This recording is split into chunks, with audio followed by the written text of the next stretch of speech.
Yeah, yeah, Dr. Mohan Vasna, are you here? Dr. Mohan Vasna, are the organizing secretary who I owns don't found it. Huh? I don't found I it, think, Professor. okay. It seems he is not here. And the secretary, he's the organizing secretary, I think looks missing from here. Okay, no problem. So now I invite Sri Ramdas Majalkar, the chairman, DPM SC Manju Desai College, Goa, India. And I have been informed by the organizing secretary, Dr. Sucheta Nayak. Dr. Sucheta Nayak, where are you?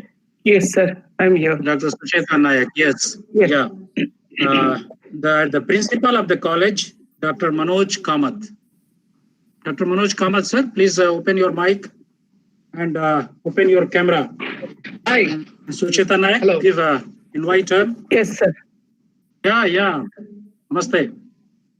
Namaste. Yeah. Hello. Dr. Sir, Yes. Just a minute you introduce the principal. principal is here, sir. Because I Okay. as That's per fine. his information, I wanted to tell you, yeah, because he has a media interview, he has left the meeting. No, he is here. Yeah. Dr. Manoj? Yes, sir. Okay. He's not Madam, I'm here. Yeah, Dr. Manoj, please. Yeah. Yes. Please say a Sir, few words on behalf of the management. Yeah. Nice to meet you, Very good sir. evening to all of you. It's a beautiful evening here in Goa.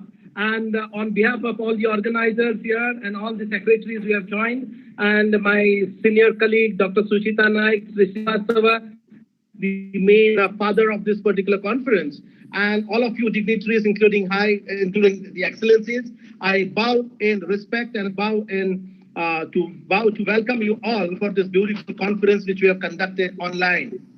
My friends, the present COVID times have made us to join on this e-platform. And then as just now the speaker said, maybe sometime in the future, things would be so all right that we all would meet each other at real time. Nonetheless, from India, from this beautiful state of Goa, I extend a beautiful felicitation and beautiful welcome to all of you, all dignitaries and specifically the organizing secretaries of different institutions we have collaborated. I feel that COVID has been one opportunity for all of us, not only to use the platform of networking in its full-form manner, but also to benefit from the resources of association between institutions. And this particular conference, I am very glad that has been a wonderful platform for coming together from different parts of the world. Probably otherwise, we wouldn't have got an opportunity to connect with each other. Friends, we are living in such difficult times that at this minute, if we don't try to update ourselves academically, probably the COVID constraint would have taken over academia as it has taken over the resources of the economy, the financial resources of the economy, the health of the economy, as well as the other tolls on the employment generation as well. But one good thing COVID has done is that COVID has connected common people via electronic media. COVID has given us an opportunity to update our intelligentsia, update our academic interface, and come up with more academic creations for the benefit of the future generations.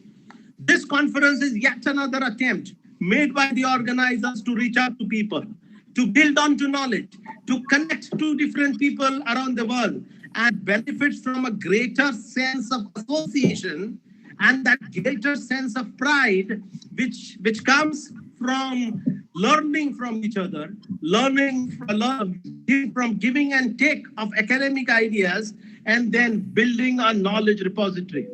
Once again, on behalf of Sri Mallikarjun and Sri Chetan Manju Desai College in Goa, my associated colleges in Goa, Father Agnal College at Pilar and Swami Vivekananda College at Bori, which my friend Dr. Subramanyam Bhatt runs as a principal. From all these three colleges in Goa, from this beautiful state in India, I extend a very warm welcome welcome to all of you. And I wish and pray that Dr. Srivastava and his entire team, organization secretaries, and all the galaxy of intelligentsia, the cradle of intelligentsia, which has joined us from around different parts of Ukraine, Brazil, and Thailand, Indonesia, Malaysia, and all of the neighboring countries. I extend a beautiful welcome, and I wish that this conference fructifies in its objective and we all grow academically, intellectually, and in terms of a real association. Thank you, my dear colleague, Dr. for this wonderful opportunity. Thank you, Dr. Srivastava. I wish very warm, I extend very warm wishes for all the organizers for a beautiful association. Thank you so much. Thanks, Dr. Manoj. Thanks, Dr. Manoj. Hope we will meet soon once the COVID situation will be over, because this is the program that is totally devoted for Goa and the Goan academic community, and that's why all of your supports are essential. So now I invite the Father Matthews Fernandez, Chairman, Xavier Educational Society, Goa, and I have been briefed that the person, the distinguished person is away. So I request the principal of the Father Agnel College, Dr. Savio, my fellow colleague. With the support of him, we have successfully organized the 2 or 3 programs with the Father Agnel College. So, Professor Savio, please. Thank you, sir. Your valuable words, yes. Thank you, sir. A very good evening to all respected dignitaries, to our collaborators, respected President, Vice President of FETR, our very own dear friend, Secretary, Professor Pankaj Srivastava. It's indeed a great pleasure for all of us at Pilar, at Father Agnel College Pilar, to welcome all of you as collaborator to this wonderful 4th edition of the International Conference. It's unfortunate in a way that we could not host the conference in a physical mode this year. It would have been the 4th edition, as I was saying. But we look forward to having this conference next year in the month of November, so that we meet on a personal note. On behalf of my chairman, who is unable to join this particular inaugural session, I thank FETR and all its executive members for involving us, Father Agnel College Pilar, in this particular conference. I wish all the dignitaries, the entire executive team of FETR, all the collaborators, the 3 partnering colleges from Goa, including our very own, I wish all success to the conference. May the fruits come out of the conference. And as I said, on behalf of my management and chairman, we wish and hope to meet again soon. Thank you. All the very best. Thanks, Father Dr. Savio. Definitely, the situations will be normal. We will be back to Goa to meet all of you and to conduct this academic activity in collaboration with all of your support. Now I invite the next distinguished person, Sri Prakash D. Prabhu, the chairman, Swami Vivekananda Vidya Prasarak Mandal College. And that's why I have been briefed that the principal of the college, Dr. Subramaniam Bhatt, a good friend of mine, I request Dr. Bhatt to join and open your camera as well and to say a few words regarding this fruitful collaboration and academic endeavor. Good evening, one and all. Sir, you can hear now, sir? Yeah, yes, Hello? hearing you, sir. Yes. Yeah. My good friend, Srivastava, sir, and my colleagues from the Goa, Dr. Manoj, Principal, and Principal Savio, sir, and all my colleagues from Goa. Sir, this is the 3rd or 4th time I'm attending this conference. Srivastava, sir, knows that physically in the Carmel College, we attended number of conferences. Yes, sir. I congratulate you, sir, Professor Srivastava, sir, because he has taken a lot of efforts for this conference. First, which he asked one Sunday morning to me whether you can join for this conference. I told, sir, when you are here for the conference, I am there with you always. Actually, we thought about to start with the physical. Due to the pandemic, we cannot. But situation is improving. Sir, I assure you, sir, for this Srivastava sir and the whole his team, for the next time in Goa, in the month of November, we are there with you, the Vivekananda College, Father College, and all the other who are now present who are the coordinating. We are there for this program. Okay, again, congratulate Srivastava sir for this organizing wonderful manner for this program. Okay, I welcome all of you for the Goa next time. I welcome all dignitaries for the welcome to Goa for next November, which we are hosting the program international conference. And if I will forget or Bish sir and Singh sir, we met comfortably in the Carmel College. We discussed. I can see Singh sir. He was there with me for the lunch. He was there with me for the sessions. And Bish sir, I can see now and congratulate whole team for this international conference. Thank you and welcome you all for this conference. Thanks, Dr. Subramaniam Bhatt, sir. Definitely, we all will join once the situations becomes normal. Professor Nina, Professor Arsaloni, Professor Zenaida, the complete whole team will visit the institutions, and definitely we will meet once again in November, Goa, because the Goa is the starting point. So I cannot forget Goa. I always try to connect all academicians from Goa. I have a soft corner with my fellow academician colleague from Goa. I am always ready to support each and everyone.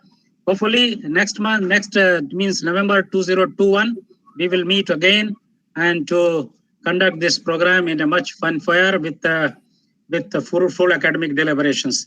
Thanks for your kind words, Dr. Subramaniam Bhatt. Definitely we will join you.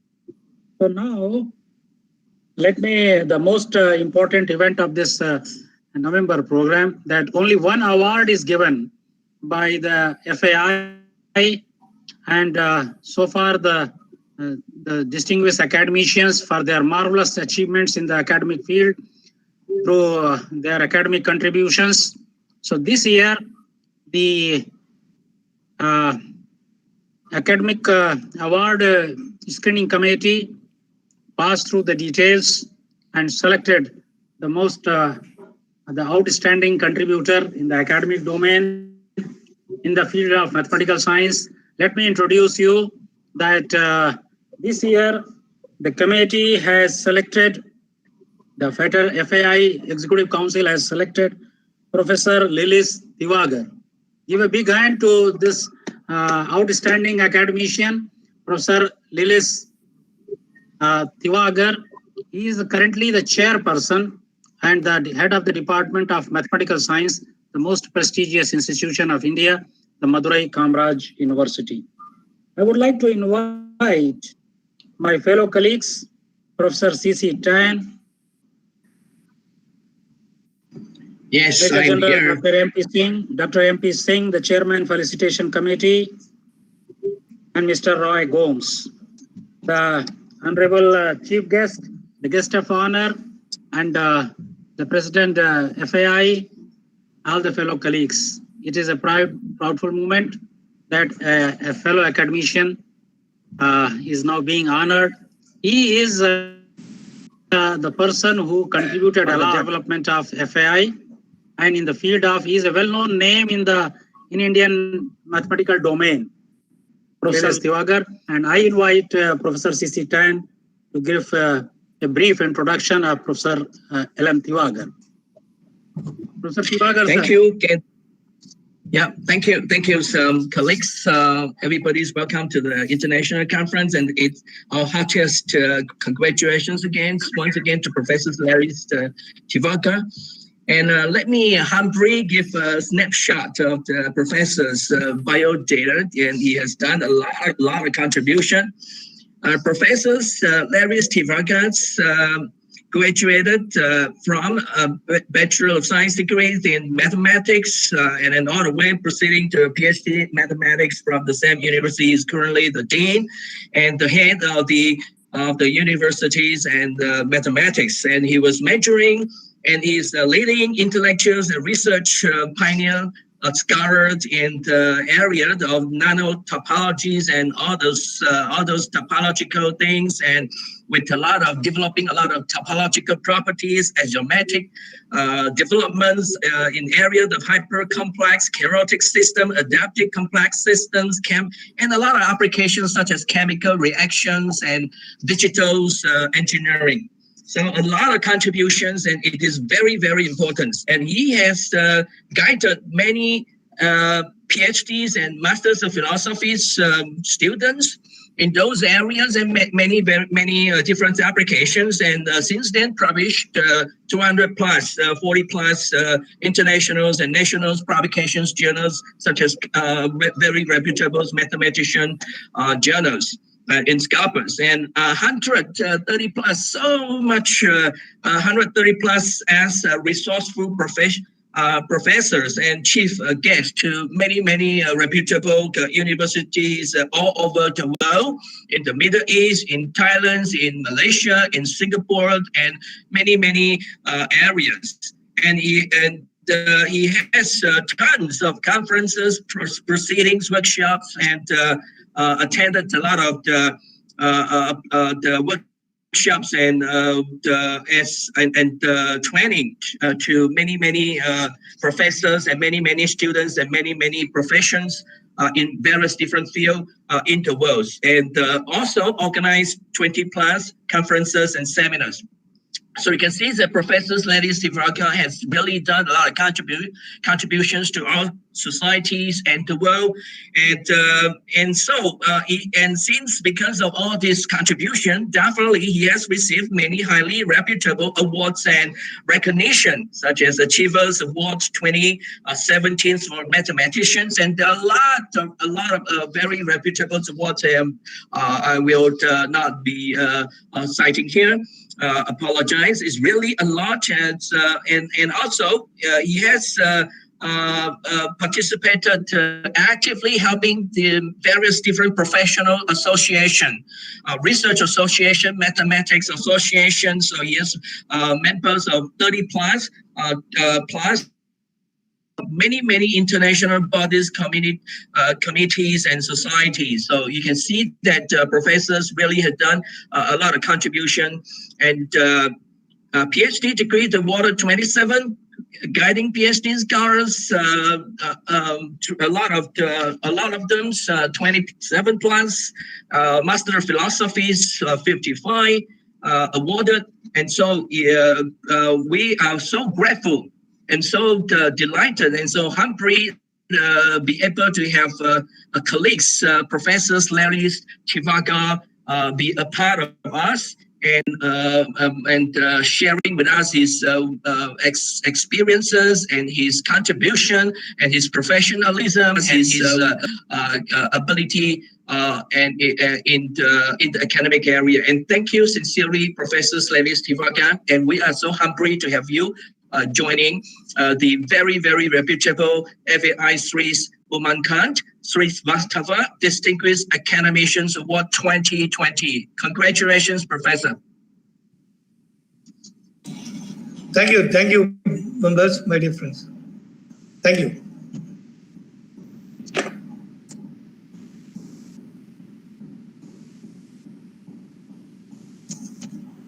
Thank you very much, President. Thank you.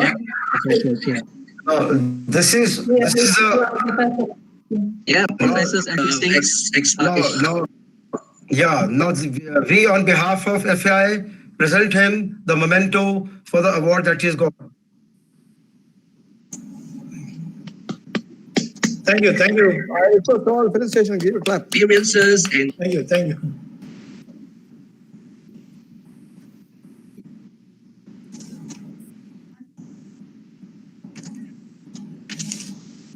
Let me address. Let me. yes, Professor. Respected Professor P.S. Past, President, Factor Academy of India, Professor Pankaj Srivastava, General Secretary, Major General Dr. M.P. Singh, Lieutenant Chairman, Professor P.K. Srivastava, former President of FI, active members of FI, delegates from different countries across the globe. His contribution and his my dear friends, good evening.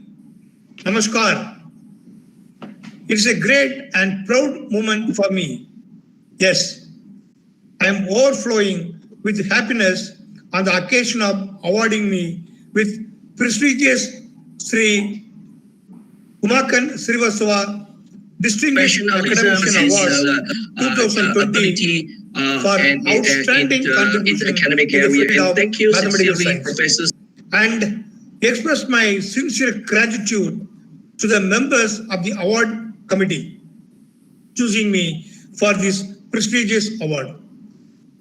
As a seeds to be shown in the fertile land, the ability of persons is to be groomed in the suitable atmosphere. I have been blessed with encouraging friends and inspiring institutions in my gradual growth from a young research scholar to a professor and head School of Mathematics, Madurai Kamaraj University. Among them, I enjoy the warmth of friendship, intellectual expertise, and associate with well-experienced and internationally famed personalities from the FI family. I am really proud to claim my association with dignitaries as one of its founding members. FI is a guide for many young researchers and launching pad even for mature researchers and academicians in actualizing their potentials. I owe a lot to Factor Academy of India. Thank you. Furthermore, as a Vice President of Factor India, I congratulate each and every one of you gathered in this international conference and global challenges and threats to national economic nowadays to share knowledge among ourselves to enlarge our horizon. The saying, together we stand and divided we fall, is applicable to learning and research as well. Dear friends, we have come together to build an academic community. Our individual effort to augment knowledge will be multiplied when shared in an academic forum like this. Unshared knowledge is equal to no knowledge. Let this conference provide us golden opportunity to share.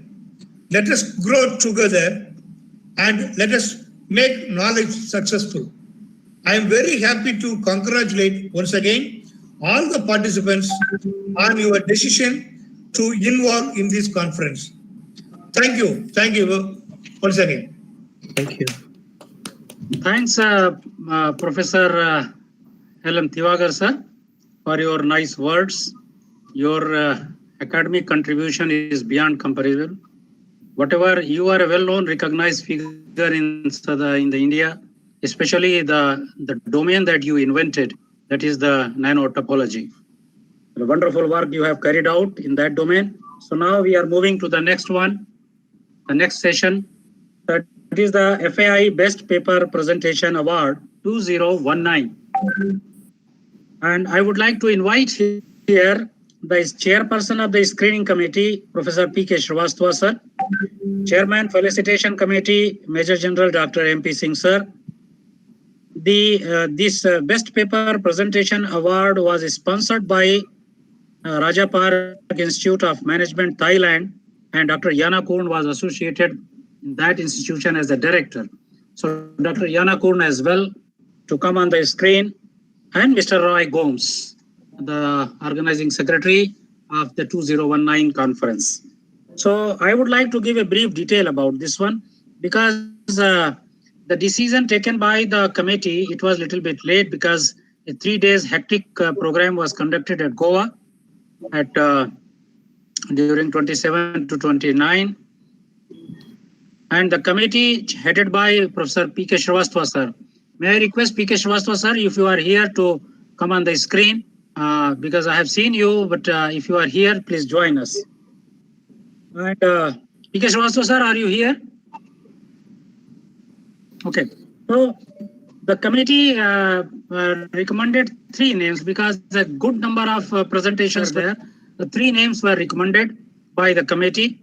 One, Dr. Devika from Jaipur, Miss Karina from Goa, India, and Dr. Sherry from Thailand. And we realized that we announced during the valedictory function of the 2019 conference that these 3 dignitaries, these 3 awardees will be invited to any other conference, and we will honor them physically on the dais during the inaugural function. But the situation couldn't be materialized due to this pandemic situation, and that's why we decided to conduct this ceremony virtually, and we informed Dr. Devika, Dr. Miss Karina, and Dr. Seri as well. So I would like to request start the proceeding by Dr. M.P. Singh, sir, the chairman of the felicitation committee. If P.K. Srivastava, sir, is here, please join us. M.P. Singh, sir. Yeah, I'm here. Okay. So I would like to say a few words about the rigorous exercise that you conducted regarding the selection of these 3, Dr. Devika, Dr. Karina, and Dr. Sherry from Thailand. May I request you to support by Roy Gomes, you are here? Roy Gomes. MP Singh, sir. So, sir. Yes, sir, I'm there. I'm there. Where are you? Please share the titles of the Dr. Devika, and share the title of Dr. Miss Karina and Dr. Sherry. The title of the paper on Dr. Devika is The Waste to Energy Option for Managing Domestic Solid Waste with Special Reference to India. The title of the paper of yeah. Just wait a minute. So, MP Singh, sir. Yes, General MP Singh, sir. Yeah, he's showing the word.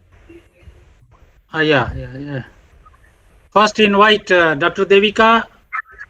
Please come on the screen. Dr. Devika. Sir, I'm here. Congratulations, Dr. Devika Agrawal. Thank you so much. And Congratulations. Congratulations. Thank Much you so much, deserved sir. award. It's my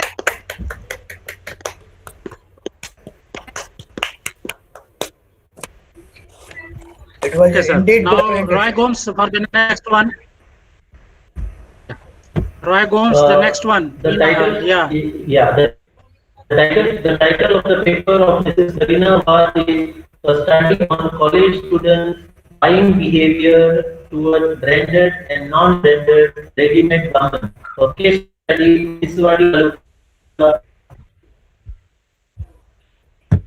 Yeah, Miss Karina, please come on the screen. Dr. Karina was. Yes, sir, I'm here. Are you here? Please join us on the screen. Yes, sir, I'm here. Congratulations. Thank you, sir. Congrats. Thank you. Congratulations. Thank you, sir. So show the award, sir.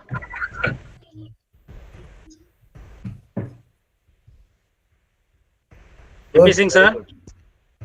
Thank Showing, you. very good. MP Singh, sir, show the award for the Karina Awaz. Yeah, here it is. No, he has shown. Done. Some network. Okay. Some network issue is there, I think. MP Singh, sir, please share your postal address, and these awards will be shared at your postal address. Dr. Devika and Miss Karina. And the next one, Dr. Roy Gomes. Next title. The title of the Yes, sir. paper Yes, sir. of Dr. Mamanta. MP Singh, sir, just show the award of Karina Vij. Yeah, Karina Vij, please.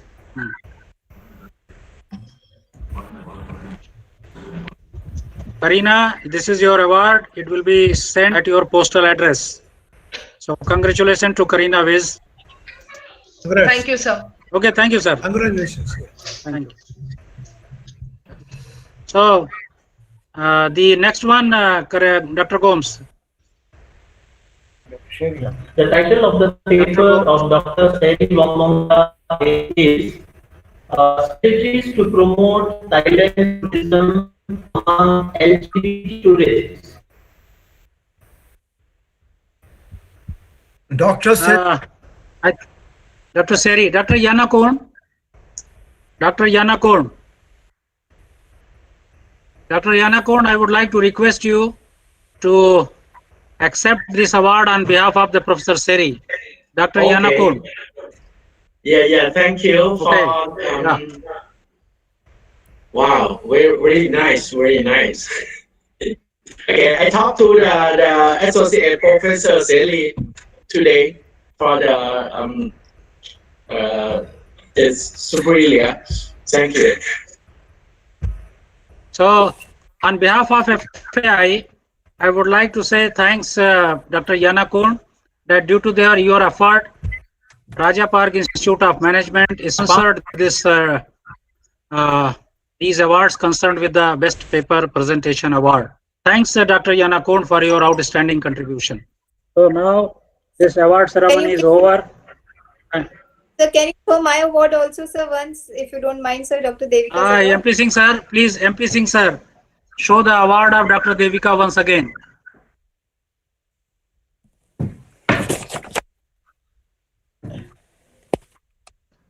Thank you. Thank you so much, sir. Thank you so much. So this will be posted at your postal address. So Sure, now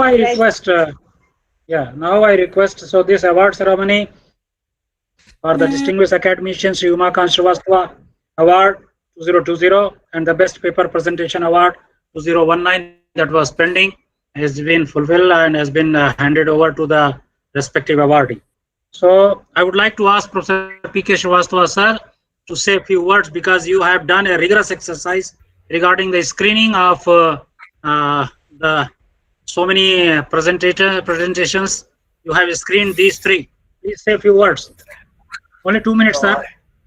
I congratulate all the three awardees and very good presentations made by them. And this award shows that enthusiasm should be continued in future presentations. There are many challenges in society, and the scientific mind tells us what should be done. I will not take much time, but yes, it's a good sign. And I again congratulate all the three awardees on behalf of the FAI and on my personal behalf. Thank you very much. Good call. Good job. Very good job. And thank to members of the Thanks, sir. committee. Thanks, sir. Thanks. Now I invite Professor Nina to take the charge and continue. Professor Nina, Yeah, thank you. please take the charge and continue. Yeah. I would like to request to invite our professor from Viv State University, Professor Vasily Franchuk, but I was informed that at present he cannot be with us. So maybe our organizing secretary, Lilia, may ask you to announce the greetings of our professor. Yes, of course. Thank you. So, Dear conference participants, I'm glad to welcome you from Lviv. The topic of our communication is relevant because the presence of global challenges and threats for each of our countries encourage us to seek answers. In the first case, how to mobilize resources and efforts to cope with a new situation, and in the other, how to counter threats. I'm sure that each of the conference participants should have their own research results and are ready to share them. Members of our Lviv School of Security presented in a special edition. I will show it. I will also report on the international scientific platform. I hope you will be interested in it. Have a nice organizing our meeting. See you. Thanks. Thank you very much, dear Amelia, that you could announce on behalf of your Vice Rector these greetings. Thank you very much. Dear colleagues, I would like to invite to address to our participants the guest of honor, Dr. Rungasani Bundao, the Dean of Urban Ratchathani Business School from Thailand. Dr. Rungasani Bundao, may we ask you to... Yes, just a minute. On behalf of Rangasamy Bundao, Dean, Ubon Ratchathani Business School, I would like to ask the organizing secretary, Dr. Sai Rong. Dr. Sai Rong, are you here?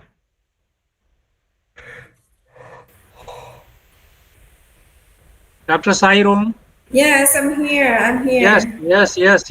Represent your institution. Please give me a minute, sir. Please give me a minute.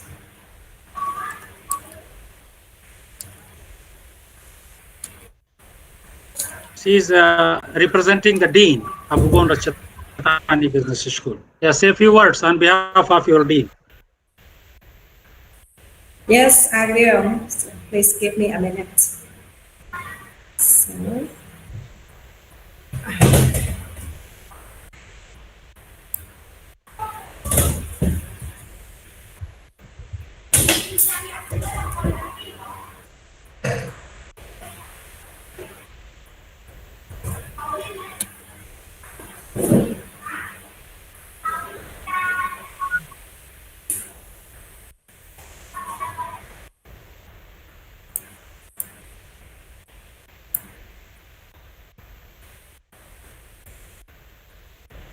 Okay.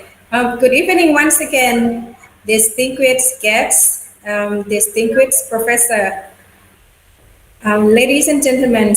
I am Sarungit Koksung from Ubon Ratchathani University, Thailand.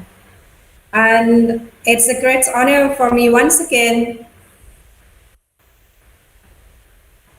to take these parts on behalf of Associate Professor Dr. Rungasamy Bundao, the Dean of Ubon Ratchathani Business School. Since she is busy with her class, so he cannot be able to show up for this special event. So let me talk about our organization for a few minutes. So since UBU is the body that has been serving the country in the northeastern parts of Thailand, and I would like to take this part to express the collaboration with the international bodies, which is Father Academy in India, Professor Nina, FAI Executive Council member, Anhoros National Universities of Ukraine, and of course, Professor Pankaj, General Secretaries of FAI, the Lviv State University in Ukraine, Unifac West Universities in Brazil, Universities of Management, Kampong Jam, Cambodia, Mandels College in Goa, India, Experience Educational Society, Goa in India. And on behalf of Ubon Ratchathani University, or UBU, the university that aims to provide educational opportunity for students from all provinces, especially those from provinces in the northeastern parts of Thailand and Greater Mekong Subregion countries. We also support and encourage research that benefits the local, national, and international communities, and promote activities that preserve the cultural identities of the area. Following the visions of being a leading university in improving the quality of life. In order to achieve that, I strongly believe that UBU is very happy to collaborate with international bodies in this special event. The collaboration for this particular event have brought us today to the inaugural sessions of IUBGMS 2020, the international conference that encourages academics person, business professions to share and learn the global challenges and threats to national economies nowadays. Tourism industry is the major employer here in Thailand and other countries in Asia, I believe, which directly and indirectly affects millions for almost 2 decades. The industry therefore has been providing employment for 1 in 10 of our workers here in Thailand. As we all have this awareness of the impacts of tourism significant to socio-economies, and this time we all have been fighting with the huge public health crisis of COVID-19, the crisis that has been giving us also economic crisis. Of course, the crisis has totally changed us, both in our daily routines and in the ways of doing businesses. However, Thai people are very lucky, and on behalf of Thai citizens, I'm grateful for the Thai government's leadership in controlling of COVID-19, since Thailand was recently ranked second in the global COVID-19 recovery index after Australia, and is the first in Asia in the same index. So Thailand is regarded as a leading light, a flagship of Asia tourism. Indeed, Thailand's tourism industry needs flights to recover, in turn, protect valuable jobs, opening up a dialogue to help make it more accessible for foreign visitors to travel to Thailand. The Thai government, once again, has done an excellent job in controlling the coronavirus pandemics, with only 3,135 infections and just only 58 deaths. So they are to be congratulated in this case. Finally, I strongly believe that our symposiums on tourism and hospitality industry, low in socio-economic development, will be the significant channel to spread out the grateful knowledge, experiences, and many more collaboration through tourism and hospitality industry developments in the future. And let me express my sincere gratitude to our host and co-host for their dedication and hard working to this special event. And I hope we will be maintaining this collaboration for the further event. Thank you very much for tonight. Thank you very much, dear Sarung. Thank you for your Thanks, Dr. Sairung. Thanks, Dr. Sairung, for your. Yeah, with my pleasures. Yes. So now I invite Raj Krishna Mandal. Start the proceeding, release of the proceeding. Raj Krishna Mandal.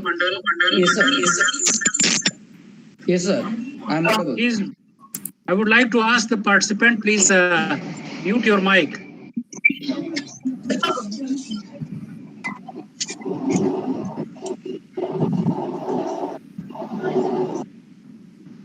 Okay, so just I'm going to share my screen first.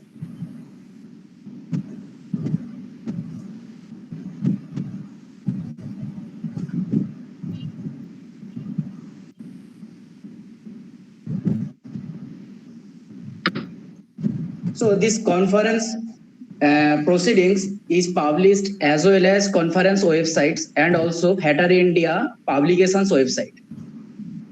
I am already pasted the link in the chat window. If you just click the program schedule and abstract, there have the conference programs and also the abstracts. And as well, if you just search in Google API publications,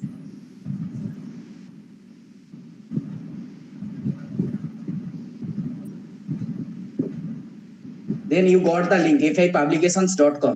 Just click on that.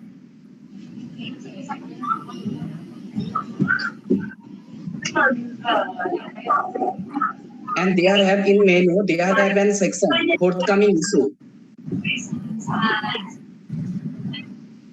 This is our API publications website, and there happen menu forthcoming issues. Just click on this section forthcoming issue. Please click on the section. Forthcoming issue. Professor Janaida, Professor Nina, the respective chief guest.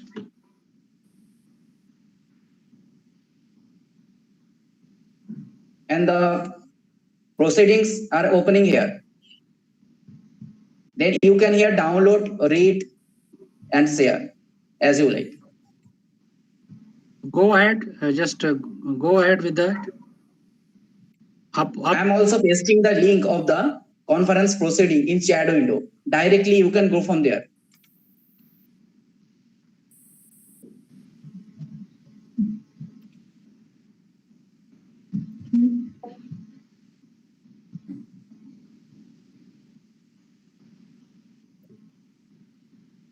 Thank you. Thank you for the release conference proceeding. Click the chat window.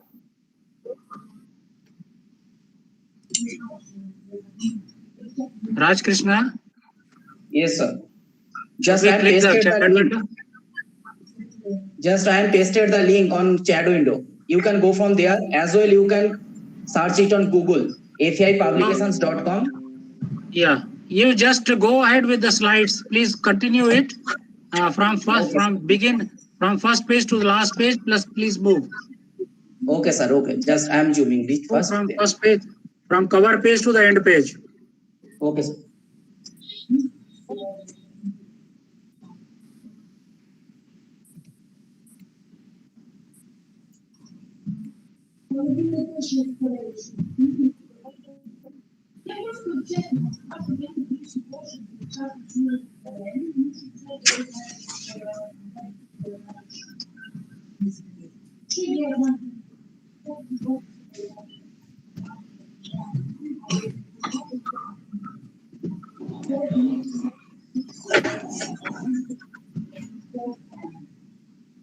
Okay, this one is the cover page of our proceedings.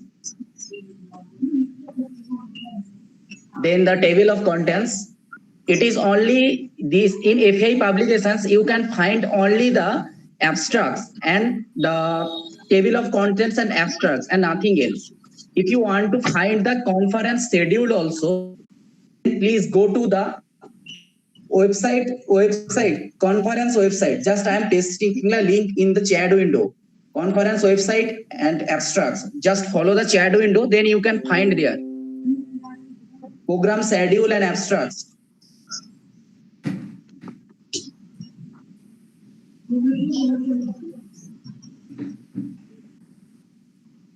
So, okay, Mandal, Raj Krishna. Yes, sir. Just I am going to advise that. Just quickly, within 30 seconds, please try to finish it. Okay, sir.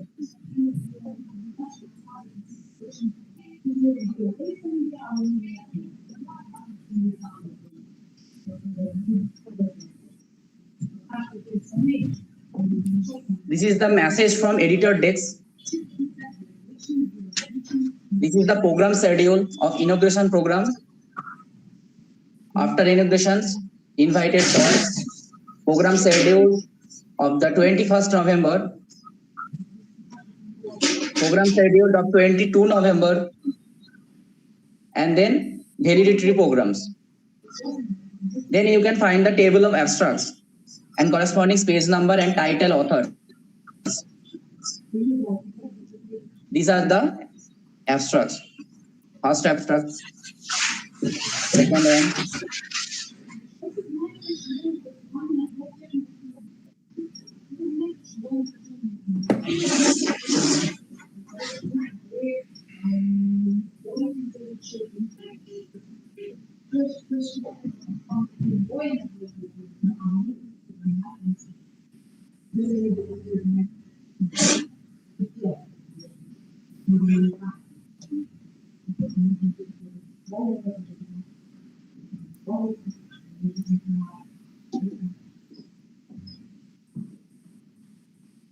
Just end of the abstract.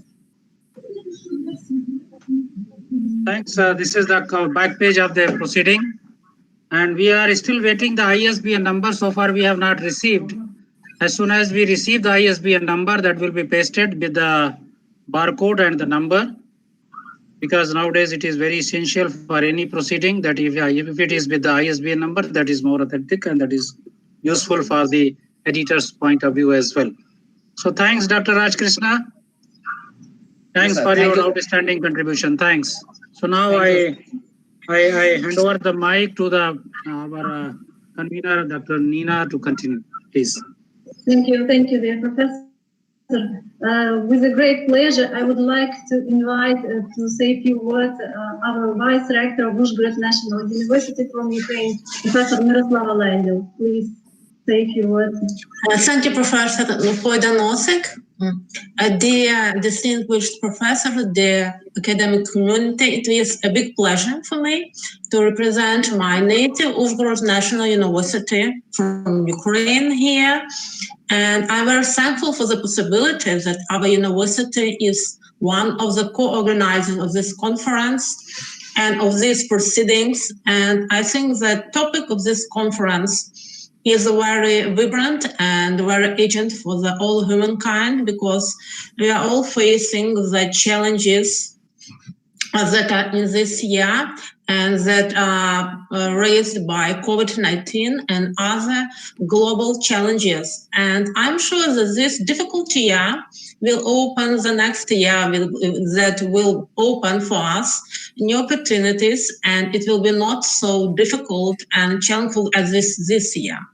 And I'm sure that collaboration between scientists, researchers from different countries, different continents, of different cultures, languages, will help to find the best solution from the point of economy, management, other science, how to approach all the challenges and risks. I'm sure that researchers that are united here on this online conference and who will provide their proceedings, their materials for these proceedings, will give politicians, public leaders of different countries some solution how to approach the challenges. I think that the motto of this conference is the following: we are very different, but we are united by our mankind destiny. And I think that also think that we are united by our optimism as researchers. I wish a very nice discussion during these 3 days of conference, very fruitful insights into the world problems. And I'm sure that proceedings that were presented to us by the editorial boards will contribute to the world research. Thank you very much for this opportunity, and I wish you very fruitful and very efficient from the research point of view conference. Thank you very much. Thank you very much. Thanks, Professor Miroslava Lendl. On behalf of FAI, I express my sincere thanks that you spared some time from your busy schedule to address these August gathering. Hope soon we will invite you to India to join us in academic deliberation. Thank you very much. Thank you. Thank you, Professor. Thank you. Thank you. May I request the President of FAI to say a few words? Professor B.S. Bish, sir? To say a few words, sir? Sir, Professor B.S. Bish, sir. Unmute your mic, sir. To say a few words to our chief guest, the Professor Marcelo Alendal. We had a very interesting inaugural session, in which many activities have been conducted. I thank the chief guest for being with us and then addressing and giving the keywords as far as the whole conference is concerned. And I'm thankful to the different committees who have decided the awards. And again, welcome to all the participants. Let's go further. Thank you very much. Thank you very much. Thanks.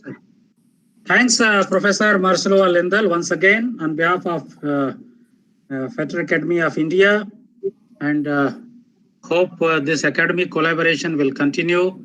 And we are planning to publish articles that are being received here with the Springer, so that the academic community, those who are sharing their valuable work, may be very well recognized by this publication in collaboration with Springer. My once again thanks to our distinguished chief guest. And now I ask Professor Nina to continue. Thank you very much for greetings, and I would like to ask for a vote of thanks our Professor Raghu Raman. Please, Professor Raghu Raman, say a few words of thanks. Please unmute your microphone. Good evening to one and all. Honorable members of the conference, Professor Nina is the convener of the conference, and Raj Krishna Mandal is advisory committee member. Professor B.S. Bish, President of FAI. Professor Zinaida, Management Department of Lviv State University. Professor Olako Balsinka, Vice Rector of Lviv University. Professor Arsiloni, and Professor Beatrice, and Professor Dr. Manoj Kamath, Suchitra Naik, Professor of Agnal College of Pillar, Principal Subramania Bhatt, Vivekananda College, other members of this conference, our guest of honor, Vaisal Fanchuk, Vice Rector of Lviv State University, Dr. Sairon, and then our chief guest, Professor Myro Salwa Lendal, Vice Rector of the National University, Ukraine. I deem it a great honor and privilege to propose vote of thanks on this occasion of India, Ukraine, Brazil, Greater Mekong Region International Conference 2020 for 3 days. 7 countries involved in this conference. This day will be remembered as a milestone in the history of FAI conference. The presence of honorable members in today's program and the rest of the day's program, in spite of extremely busy schedule, is a reflection of the importance that is attached to the commitment to attend the conference. We are all inspired by your gracious presence. I, on behalf of FAI Council member, to express our hearty thanks to chief guest and other dignitaries. We are very happy and thankful to all resource person and chairperson from various countries. I take this opportunity to extend our most sincere thanks to IT Advisory Committee member Raj Krishna Mandal, who has done an outstanding contribution and released the proceedings of that. Facilitation Committee for Mr. Gomes, and Facilitation Committee Chairman Dr. MP Singh, also Roy Gomes, who is the Chief Architect of the Academician Award Committee. My special thanks to Professor L.M. Divakar, a distinguished awardee and an eminent personality of mathematical domain in India, especially he invented nanotopology in science, and he traveled extensively across the globe. I also extend many thanks to the awardees, Dr. Devika, Mrs. Karina, Dr. Siri for the Best Paper Presenter Award for 2019. I also thank P.K. Srivastava for the organizing this selection of these papers in a very scientific manner. I must mention our deep sense of appreciation to organizing secretaries, our past president, P.K. Srivastava, and present president, B.S. Bishit, for their valuable guidance and direction. I wish to express my gratitude to Dr. Pankaj, Secretary of FAI, for his untiring efforts and minute-to-minute guidance and support with good encouragement at every point of time. Finally, my special thanks to members, officers who has contributed directly or indirectly for the success of the first day conference and first day inaugural ceremony and rest of the days. Because due to paucity of time, we are behind the schedule. I condense my vote of thanks to the best possible manner. Thank you very much for the opportunity given. Thank you, Raja Raman, very much for your words. Thank you. So now we have traditional tea ceremony. Maybe, dear Professor Pankaj, you would announce your tradition regarding this tea. Because this is the online cup of tea. I think this is being sponsored by Lilia, where she is, because we know that the Indian tea is very famous. I think in Ukraine, the Indian tea is very well recognized. But due to this virtual presence, we can simply say that this is a cup of tea. So thank you. On behalf of FAI, please take a cup of tea. Lilia would like to come and say a few words, because we have requested you to say a few words about this cup of tea. Enjoy your tea. See you. So, very tasty. Okay, Professor Nina, please. Yeah. So, Professor Nina, now you should continue for the next the academic deliberation, because we are delayed. So we have just 5 minutes for rest. Maybe someone would like to have a tea, for example, or a cup of coffee, please welcome. And then in 5 minutes we can continue. Yes, Professor? Okay, will you continue? I think we should continue, because each and everyone has taken a cup of tea. Okay. The next section of our is the invited talks. So let me introduce and invite to the screen resource person, Professor Zinaida Zhivko from Lviv State University of Internal Affairs. And I would like also to ask our Lilia to support her with their talk. And let me invite also to the role of chairperson, Professor Bish, the president of FII. Thank you. Thank you. Yeah, Professor Nina, you may like to read out the biodata, brief biodata of the invited speaker, please. Please, thank you. Professor Nina, please share a brief detail of Professor Zinaida. Professor Zinaida, she is a professor, she is a doctor in science in economics, professor of management department, Lviv State University of Internal Affairs, from Ukraine, and I would say that she made a very huge, significant contribution to the organizing of this conference. And I would like to ask you, dear Professor Zinaida, to say your words about your university and about the urgency of this topic as well. Так, я зрозуміла, треба Зінаїда Богданівна, запрошую вас до слова. І Ліля, будь ласка, підтримку. Зараз я загружу спочатку. Так. Okay, we are waiting. Okay.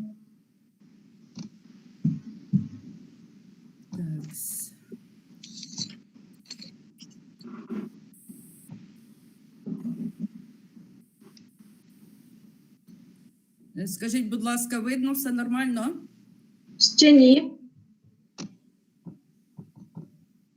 Ну, бачиш, я загрузила. Внизу натискаєте розпочати презентацію. Вже натиснула цей. Натискаєте на віконечко і тоді поділитися.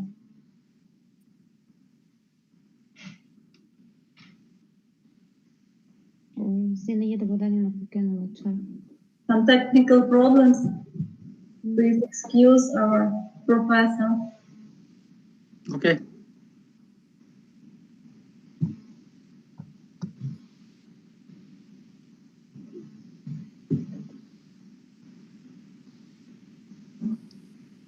In the meantime, we may request Lilia to say a few words about Professor Zenaida. Yes, thanks a lot. Firstly, I want to say that Professor Zinaida is an incredible teacher, an incredible person. She is one of the most honored teachers in Europe, such in universities such as Köln in Germany and in Poland. Also, she is one of the well-known economic specialists in Ukraine, and she is one of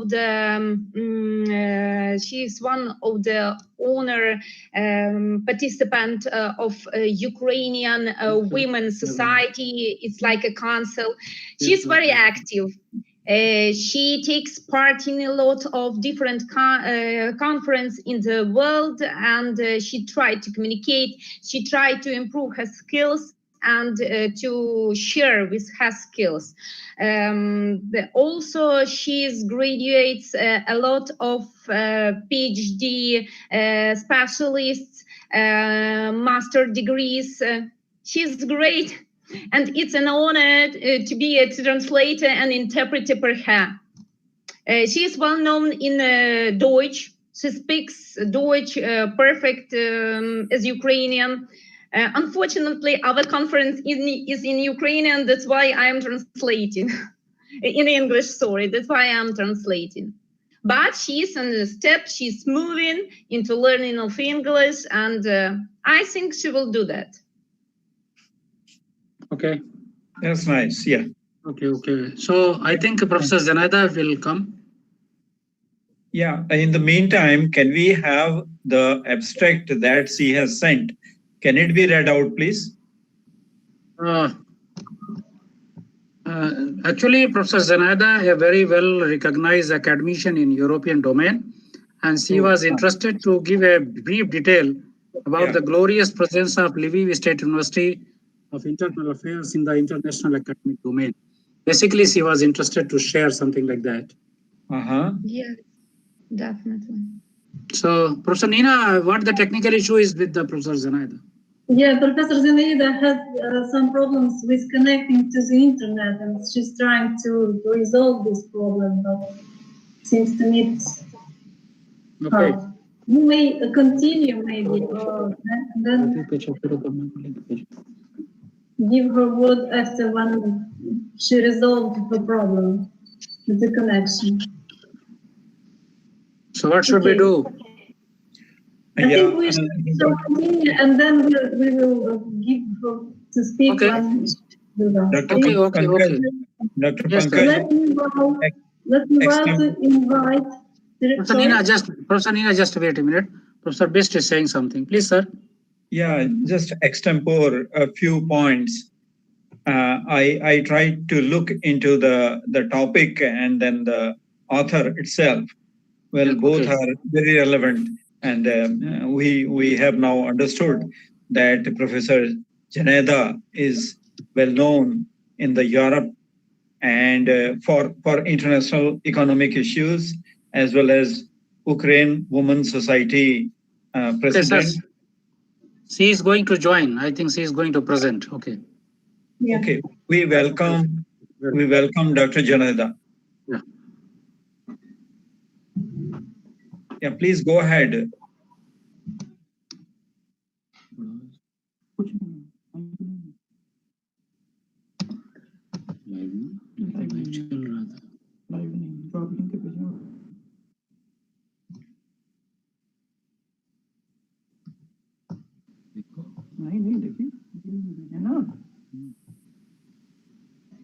Вашу презентацію видно все.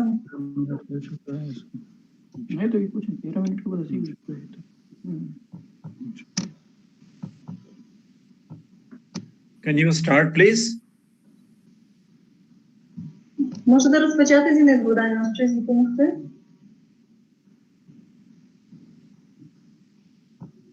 Почати перегляд презентації.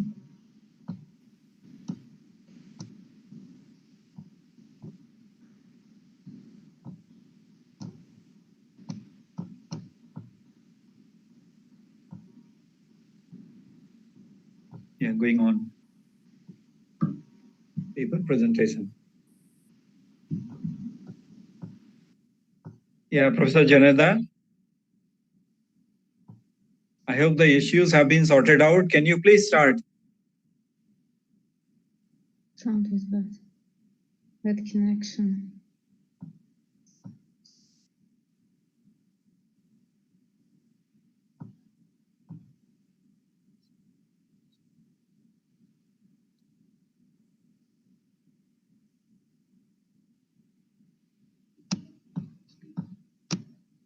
Стоїть, я нічого не можу. Дуже вибачаюся, бо я з тими технічними. Professor Zinaida asks to sorry her because there is the problem with connection and she can't to solve it.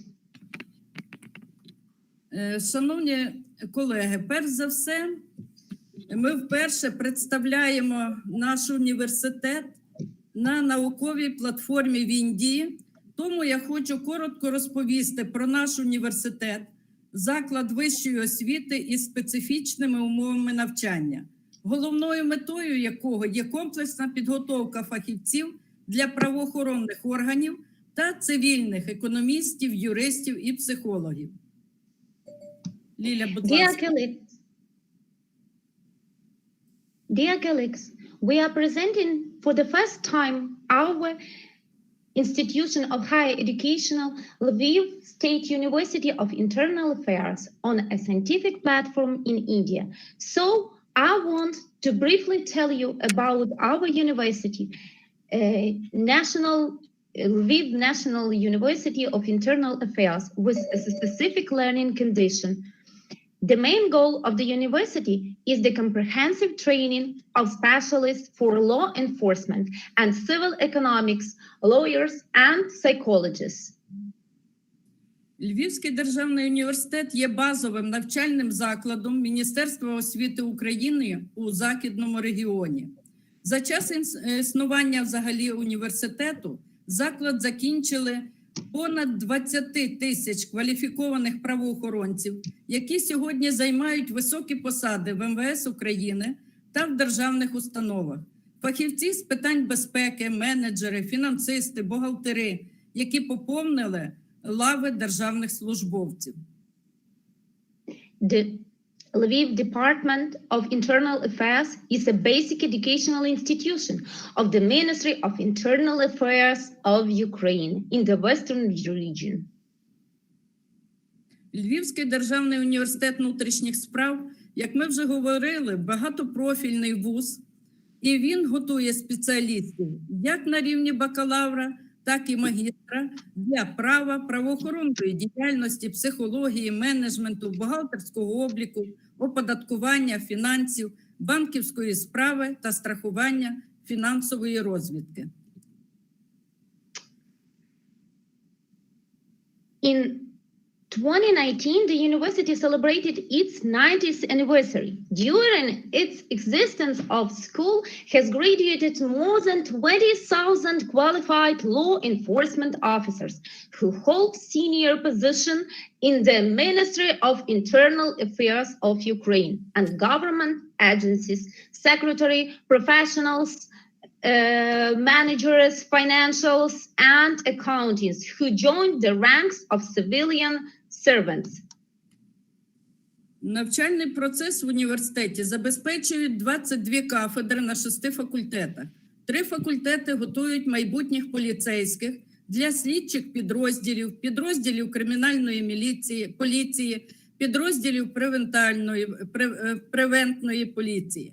Є також 3 цивільних факультети. Це юридичний, факультет психології і наш факультет управління та економічної безпеки. Lviv State University of Internal Affairs is a multidisciplinary higher educational institution of the Ministry of Internal Affairs of Ukraine that trains specialists at bachelor's and master's degrees in law, law enforcement, psychology, management, accounting and taxation, finance, banking and insurance, and financial intelligence. The educational process at the university is provided by 22 departments at 6 faculties. 3 faculties prepared future policemen for investigative division of criminal police divisions. Факультет управління та економічної безпеки, деканом якого є Ірина Ривак, містить 3 кафедри. Кафедра менеджменту, завідувач Галина Леськів, кафедра фінансів і обліку, завідувач Галина Миськів, кафедра економіки і економічної безпеки, завідувач Ярослав Пушак. Усі ці вчені є спікерами нашої конференції, і сьогодні ви з ними познайомитеся. Пліз. Ліля, пліз. Зінаїда Буданівна в мене пропала. Про факультет менеджменту, хто у вас цей маєте сказати? Okay, so firstly, we want to say that our Department of Economics and Economic Security has 3. Our faculty has 3 departments, and the dean of the department is Professor, Doctor of Economic Science, Irina Rivak. Also, over here would be present. As the speakers our another professors such as Marta Kopitko. Галина Леськів з кафедрою менеджменту. Галина Леськів, she is main person of the department of чого вона там? Management. Of management, and Ярослав Пушак of security intelligence. І Галина Миськів фінансів і обліку. Галина Миськів, accounting and texting. Зінаїда Буданівна, я прошу ще раз, будь ласка, надішліть мені, можливо, у Вайбері, бо в мене пропало, і в мене не відкривається. I'm sorry, it's technical problems in my screen. There is soul of the presentation and I can't translate. I'm really very sorry to all the speakers and to all the listeners. Лілія, я тобі нічого не можу надіслати. Пані Ніна, будь ласочка, підкажіть, будь ласка.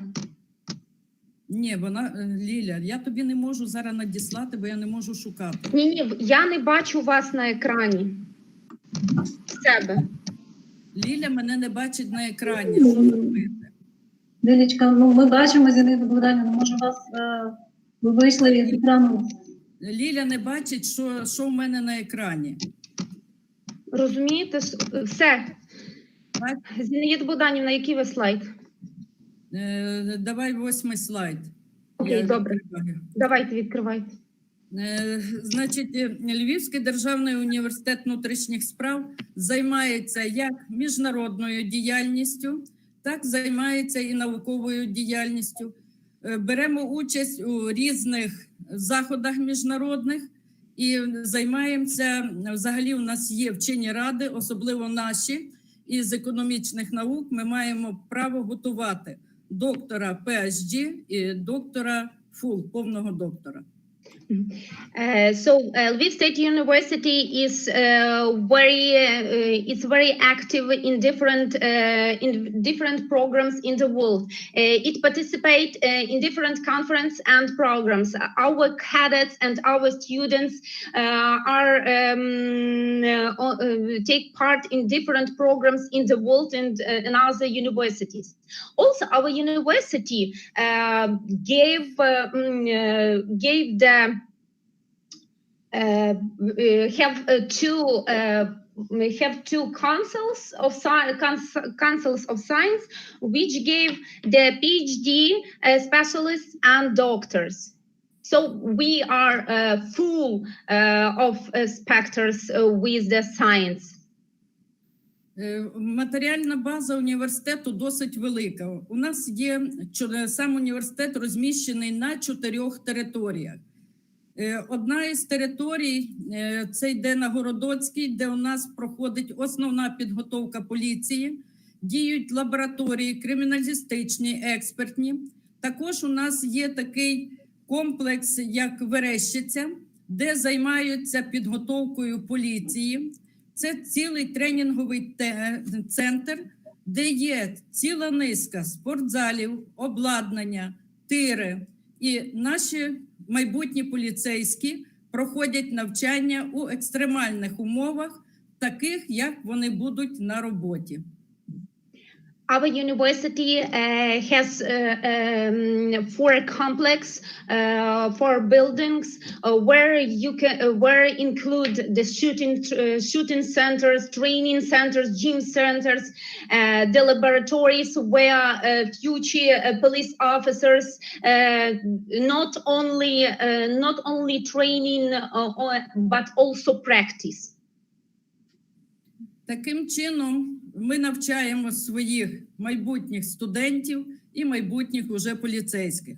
У процесі функціонування системи освіти виникають певні організаційно-економічні відносини, які не тільки впливають на її розвиток, але й стосуються економічної безпеки. Звідси одним із складових інтересів держави національної економічної безпеки є якісний розвиток системи вищої освіти. In the process of function of the higher educational system, there are certain organizational economic relations which not only influence on its development, but also concern economic security. Hence, one of the components of economic interests of the state and national economic security in the quantitative development of the system of the higher education. So Janeda, would you mind concluding your talk, please?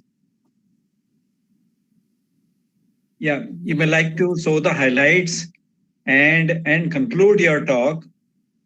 We'll appreciate that. Professor Janeda. Ліля, що питає? Хочу, щоб закінчували. Добре. We have a lot of figures. Раз уже, скажи, раз просять нас закінчувати, значить ми тоді тільки зупинимося, покажемо, які у нас фактори і загрози економічній безпеці закладам вищої освіти. Вони подані на даному слайді, скажи. Okay, so to the end, we want to say and to demonstrate the sources of factors for the economic security of higher educational treats. That's talking about Ukrainian. We definitely that are internal and external. So you can screen on the screen the main topics of internal and the main topics of external treats for the economic security of higher education. І на останньому слайді ми просто показали SWOT-аналіз, через який можна зробити аналіз стану вищої освіти в Україні, визначити, які сильні сторони, які слабкі, які можливості, які загрози. The last picture, you can see we made the SWOT analysis of modern higher educational institution in Ukraine in a context of European integration. We divided them into internal into strengths and weaknesses and external into opportunities and threats. So everything is on the screen. Все, дякуємо.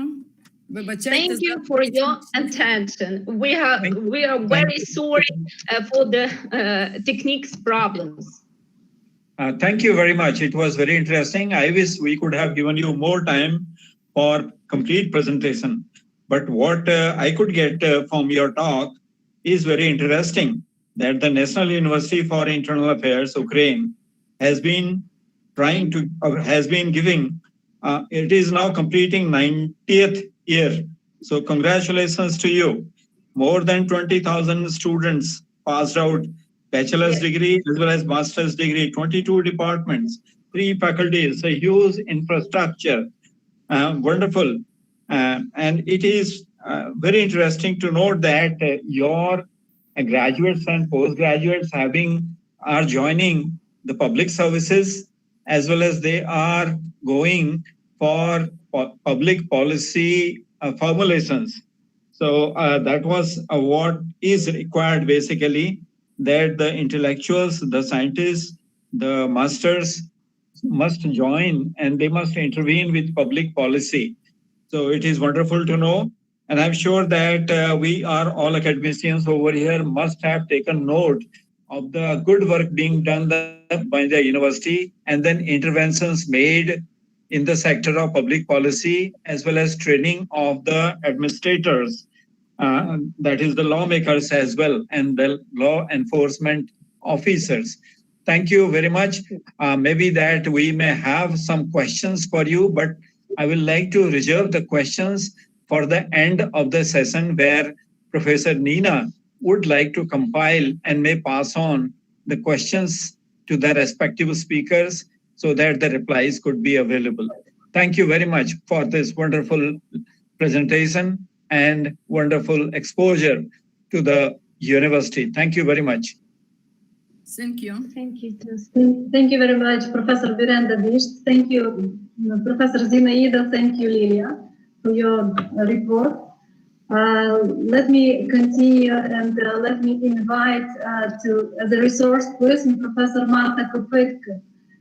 She is a doctor in sciences in economics, also from Wood State University. And let me invite as a chairperson, Professor Srivastava, Olga Srivastava, ex-president of AI, and also Lilia Kucharska as well. Please. Good evening, dear colleagues. I want to raise a topical issue for business in modern conditions.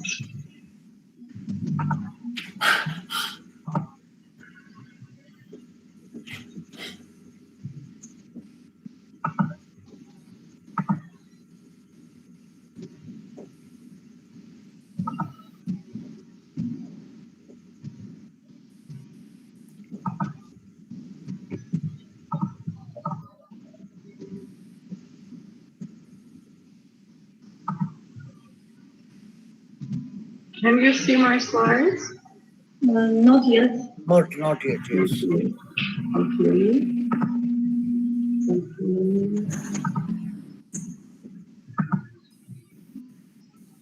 Dr. Pankaj, you are sharing?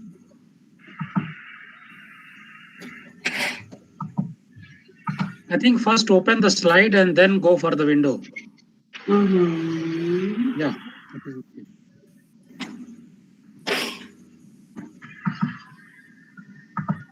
Open the slide first. Yeah. Yes. Can you see it? Yeah, it is visible. Oh, okay. Okay, the sum of my presentation is fundamentals of agile management and prospect for its use in Ukrainian enterprises. Scientists should support the business with their own research and studies, so it is necessary to consider this topic in the framework of the international conference. Now I will talk about 3 waves of management development. As the first stage, management is 1-0, traditional. The dominant place was given to the hierarchy. The basic idea was that the organization is built and managed from top to bottom, and few people have power. The top of the hierarchy has the most power and the most revenue. Those at the bottom have much less money, income, less responsibility, and no more motivation to work well. In the second stage, management 2-0, there was a tribute to the transitional capture. Based on the recognizing of the imperfection of management 1-0, add-ons were devoted to each a system of balanced scorecard, Six Sigma, continuous theory, and total quality management. The main hierarchy remains.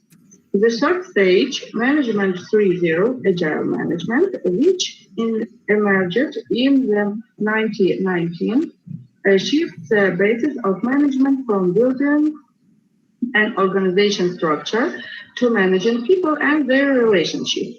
Agile is a set of principles and ideas that allow you to direct the company's resources to the fastest possible creation of the product needed by the customer.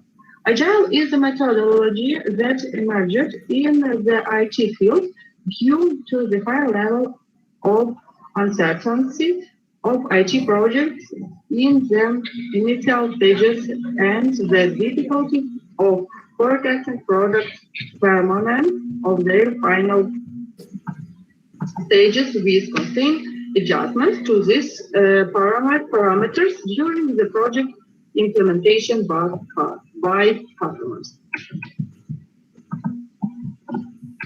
The moment of transition from traditional management to Agile was the publishing of Manifesto for Agile Software Development 2001 as a result of a meeting of 70 software developers who decided to jointly agree on the concept of easy methods of communication process in the enterprise. 12 principles of Agile Manifesto which successful enterprises must adhere to. The first priority for us is to meet the needs of the customer through early and regular delivery of software. Applause for change, even in the final stages of development. Agile process provides an opportunity to use changes to ensure the competitiveness of the customer. The working product should be released as often as possible with the frequently of a couple of weeks to a couple of months. Through the project, developers and business representatives must work together every day. Motivated professionals should work on the project. For the work to be done, create conditions from them, provide support, and rely on them completely. Personal communication is the most effective and practical method of both conveying information to the team and disseminating in rhythm. A working product is the main indicator of progress. Investors, developers, and users should be able to maintain a contained rhythm for as long as they like. Agile helps to establish such a sustainable development process.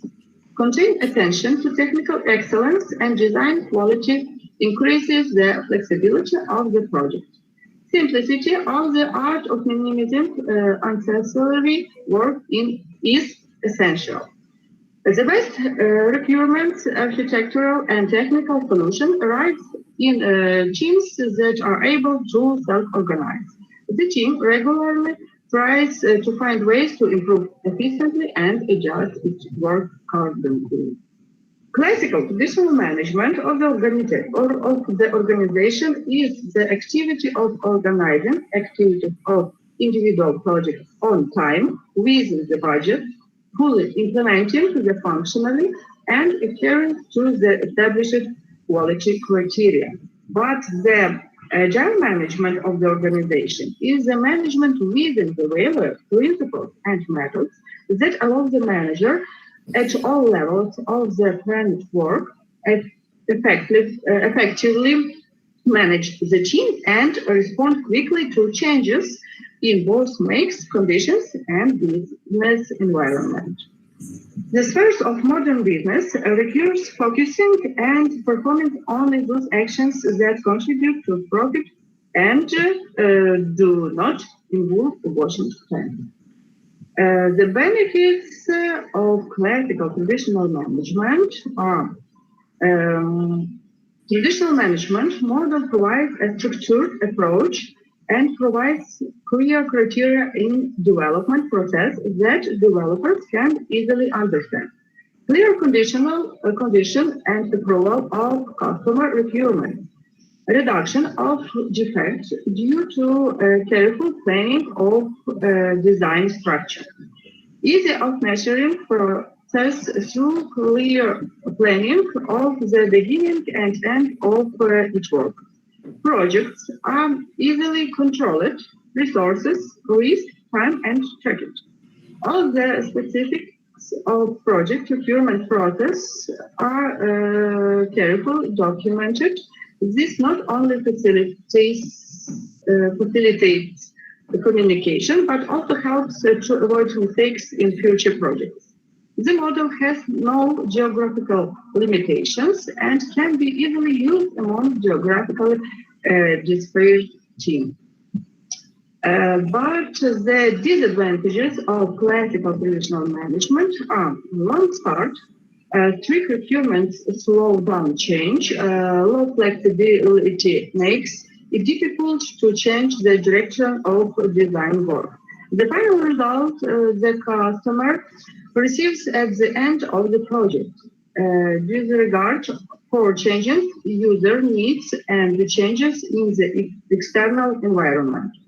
Limited customer feedback before the end of the project, and as a result, little opportunity for the end user to influence the project objectives and product requirements. Complexity of planning. All requirements must be defined and described in detail before starting work. High cost of change, as it means that the team must go through all the stage again from the beginning to the end, which will take extra time and money. Now we will talk about benefits of agile management. Among them, quick start. Agile management is very flexibility, easily adapt to the customer or the final product or customer requirements. The number of defects in the final product is significantly minimized because it is a result of through quickly check with a carried out after each stage.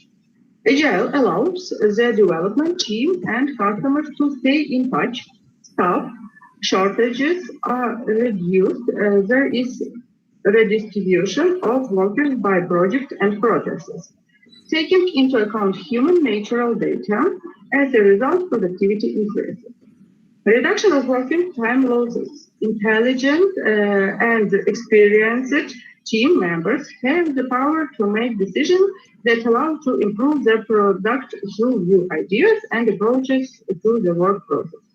Flexible models of agile management allows to apply the latest technologies at any stage of development, the ability of quickly change requirements, continuous testing, and reducing the number of reviews and the less documentation. Now about the disadvantages of agile management. Conventionality of plans requires a higher qualified customer-oriented development team, reduce contained involvement of the customer in the implementation of work on that project, lack of long-term detailed plans, a reduction of documentation leads to need for contained search for new solutions. Contact feedback can lead to the project deadline being validated. The need to adopt the project documentation to changing project conditions. The need for requirement meeting can negatively affect the process because people's attention is systematically shifted away from the task to be solved. Inability to build long-term plans. Agile implementation in the organization requires major organizational changes, which can cause resistance from employees and, as consequences, reduced productivity or even loss of staff. From the point of view of agile management, the organization is positioned as a living organism, not a machine. The hierarchy changes to self-organization. Leadership roles are no longer specific to management and managers, but can be performed by other self-organized people who do not hold managerial positions.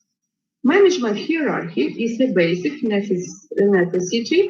The main part of the work is carried out within a social conscious structure, which consists of equal leaders and followers. Communications are made through network, and authority is through a hierarchy. Control systems are effective only in the case of repetitive operations that do not require much truth. But they do not work in situation where you need a creative approach to innovation, development, and of new products. The advantages of the emergence of system are determined according to which each person, as an element of the system, has unique knowledge, and only the use in the group will make it stronger and this knowledge useful. Knowledge exchange takes place in the process of discussion, ideas, and projects.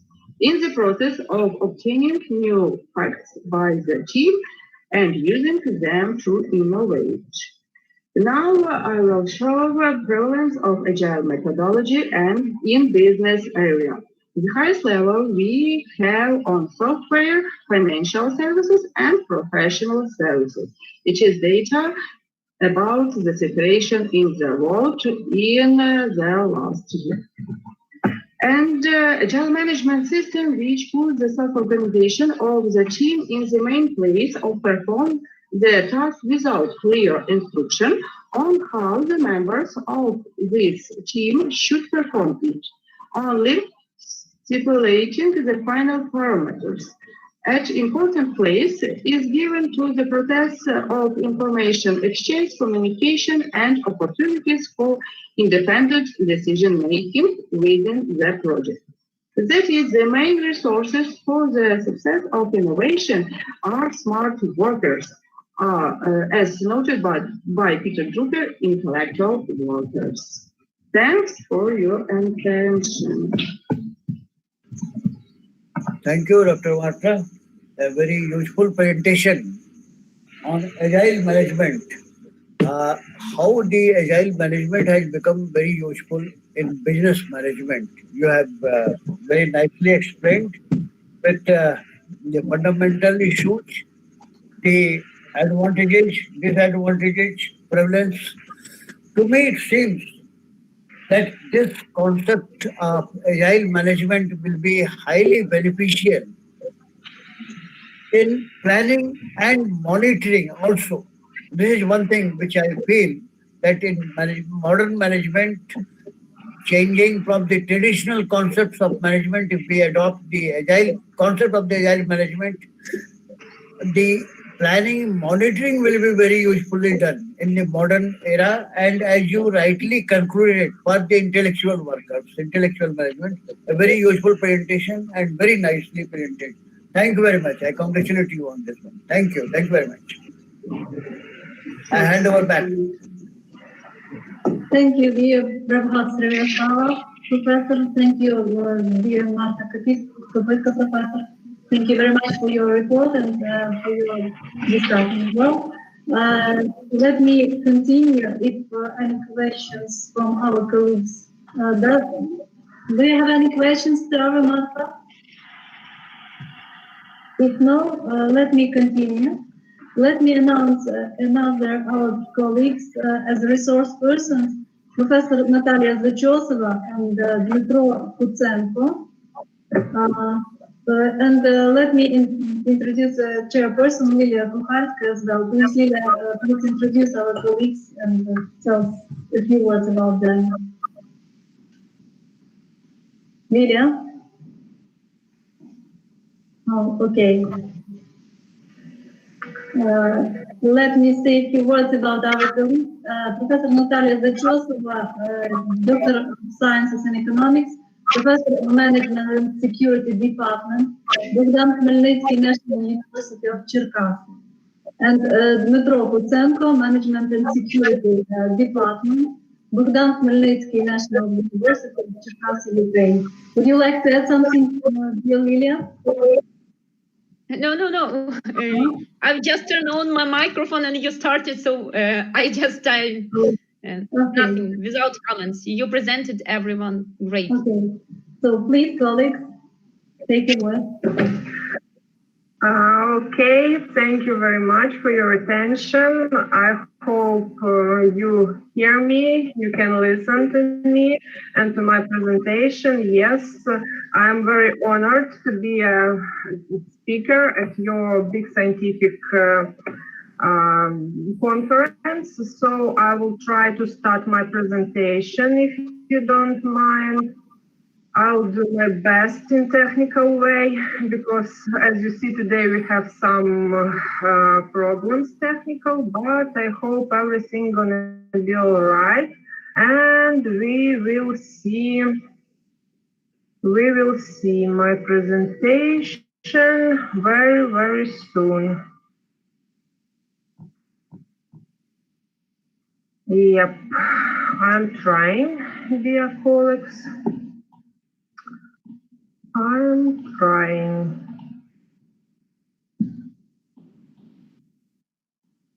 No.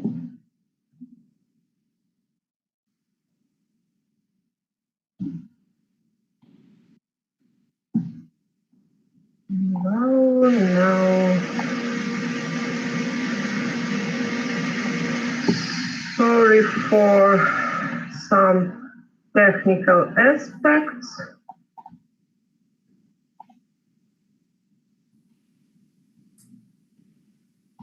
Наталя, там внизу в правому куті показати на главному екрані. Я все бачу, я не знаю чому. Я не перший раз то роблю, але сьогодні щось прямо... У мене так само. Щось прямо не так. Напевно, у всіх сьогодні таке. Це такий день, так. П'ятниця. Тому я дуже стараюсь. Ніщо не хочу працювати.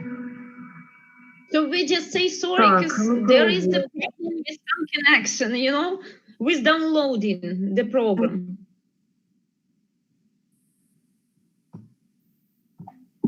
Не знаю, якщо не запустимо, буду голосом, що робити мені. Що робити мені? Може, треба було Ніні поскидати презентацію, щоб Ніна запускала. Можливо, нібито зараз спробуємо. Буду швидше говорити потім. Текст. Є, пішло.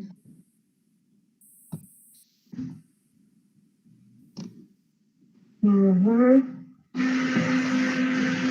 Щось бачите, бо я бачу стартове вікно.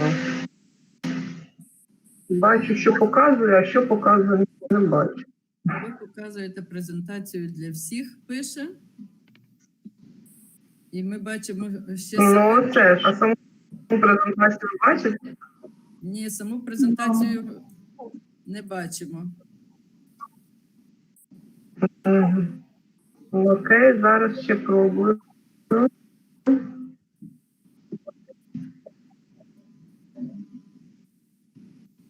Так, бачите?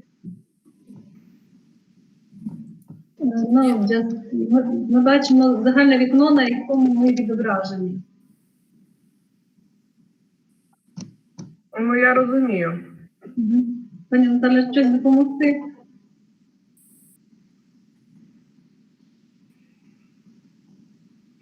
Щось допомагати, я ж кажу, це не перший раз, але ж.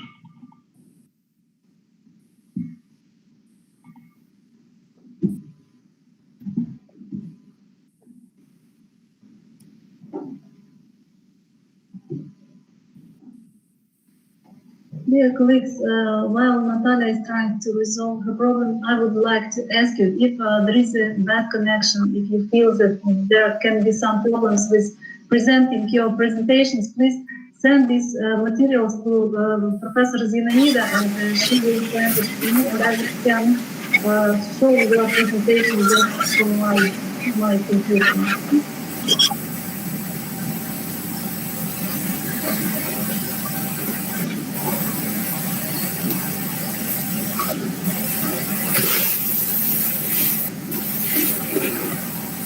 Може, тоді хоч так розказувати, навіть не знаю. Може спробувати наступному учаснику, чи як? Може, наступному вийде, вона знову спробує. Перепрошую. Оголосити наступний. Okay. Okay, while Natalia is trying to resolve her technical problems, let me give her some time to do it. Let me announce another of our colleagues, Dr. Olga Marchenko from Lviv State University as a research person, and the chairperson who is Dr. Sisitan, Vice President of FAI.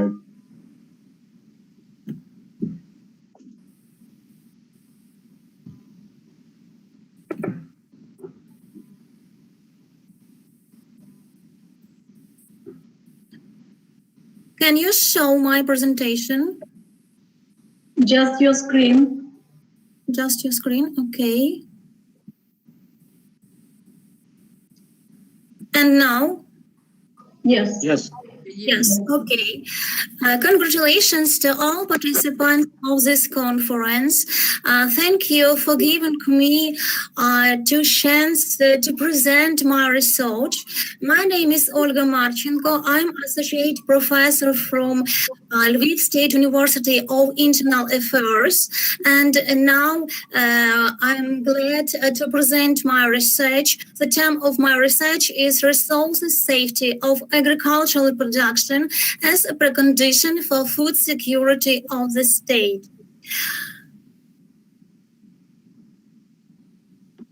One minute, please. The problem of food security is one of the global problems today. In the near future, the United Nations predicts large-scale famine due to climate change, drugs, foods, and also due to coronavirus pandemic. This problem is also relevant for our country, for Ukraine. In the ranking of countries on the Global Food Security Index, Ukraine was down from 47th position in 2014 to 76 in 2019. Although due to the area of black soil, 28 million hectares, Ukraine ranks fourth in world after Russia, United States, and China. In our view, among the components of food security, the main importance has the physical availability of food, which depends on the resources provision of agricultural production. Therefore, basis of resources safety of agricultural production is the proper, sufficient provision of the land and resources. In fact, first of all, providing the agricultural production by near-term resources depends on the state of fertility of earth. If soil is in the improper state, that it's necessary to attach labor efforts and to spend corresponding natural resources, mineral fertilizers, lime, and etc., to attain the minimum productivity. But sometimes it's impossible. The improper state of the lands is predefined by influence on them different factors, both natural, excessive moisture, acidity, alkalinity, and anthropogenic, water and wind erosion, burning out of nutrients from soil by cultural plants, mesh and degradation.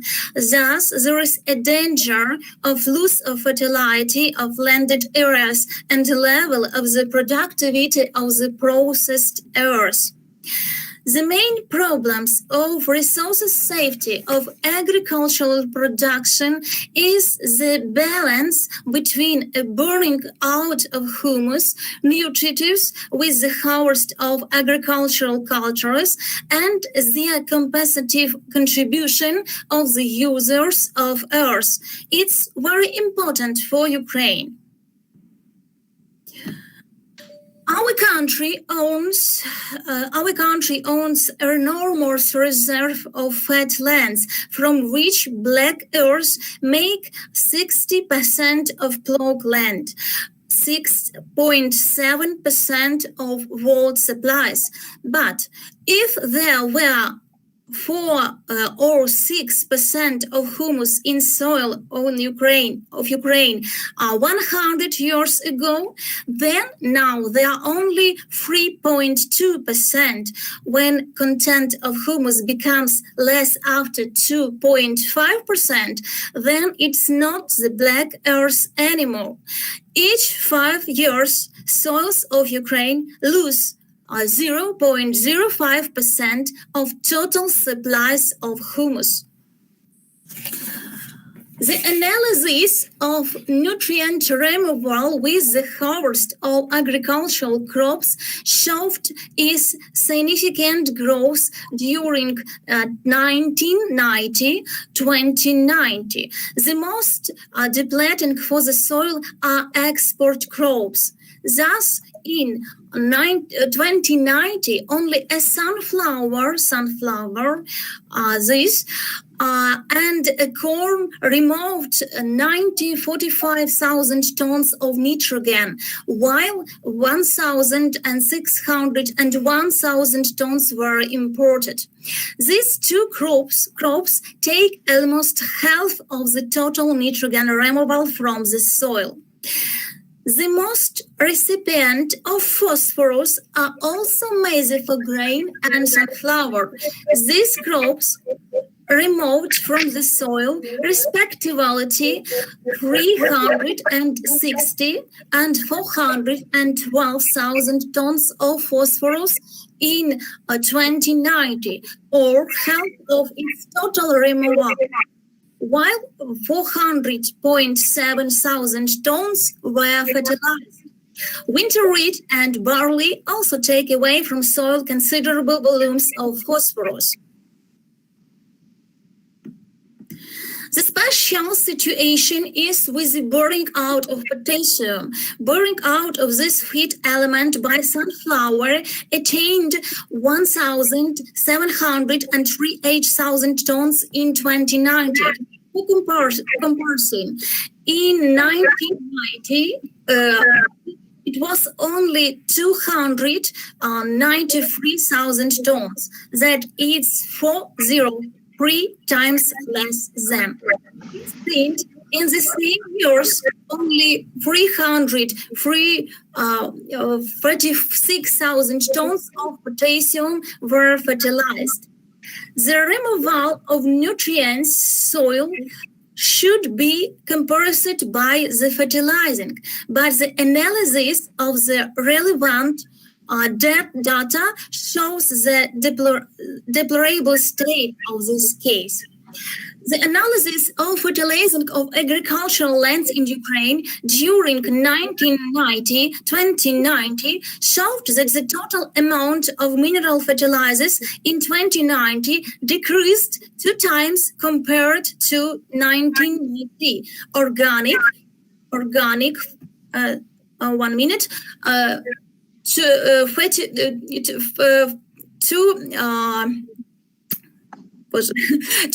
3 times. If the share of areas with mineral and organic fertilizer to the total area of agricultural land in 1990 was 63 and 13% respectively. Then in 2090 only 40 and 2%. 1 minute.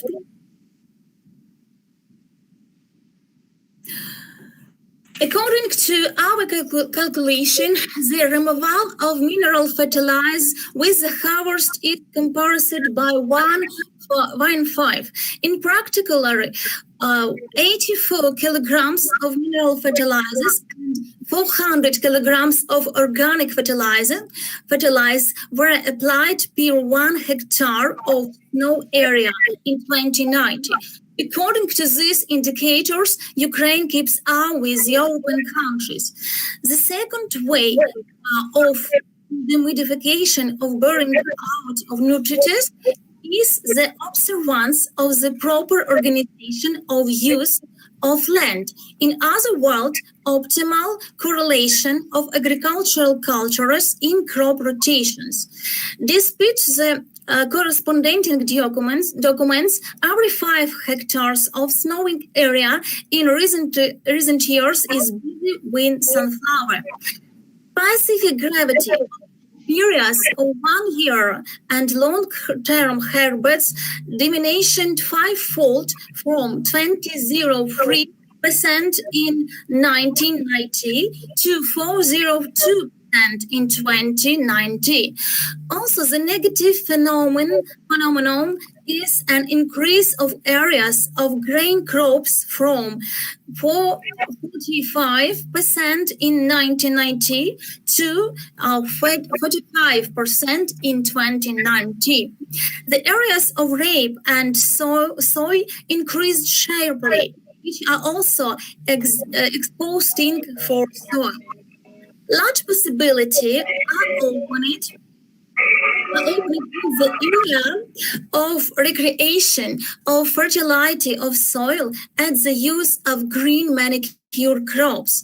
The green fertilizers accumulate nitrogen and humus. Nitrogen from area is taken by legumine bacteria. But if sowing area of our country occupies more than 27 million ha, then areas of sowing of green manicure crops from our data, only a few 100,000 ha.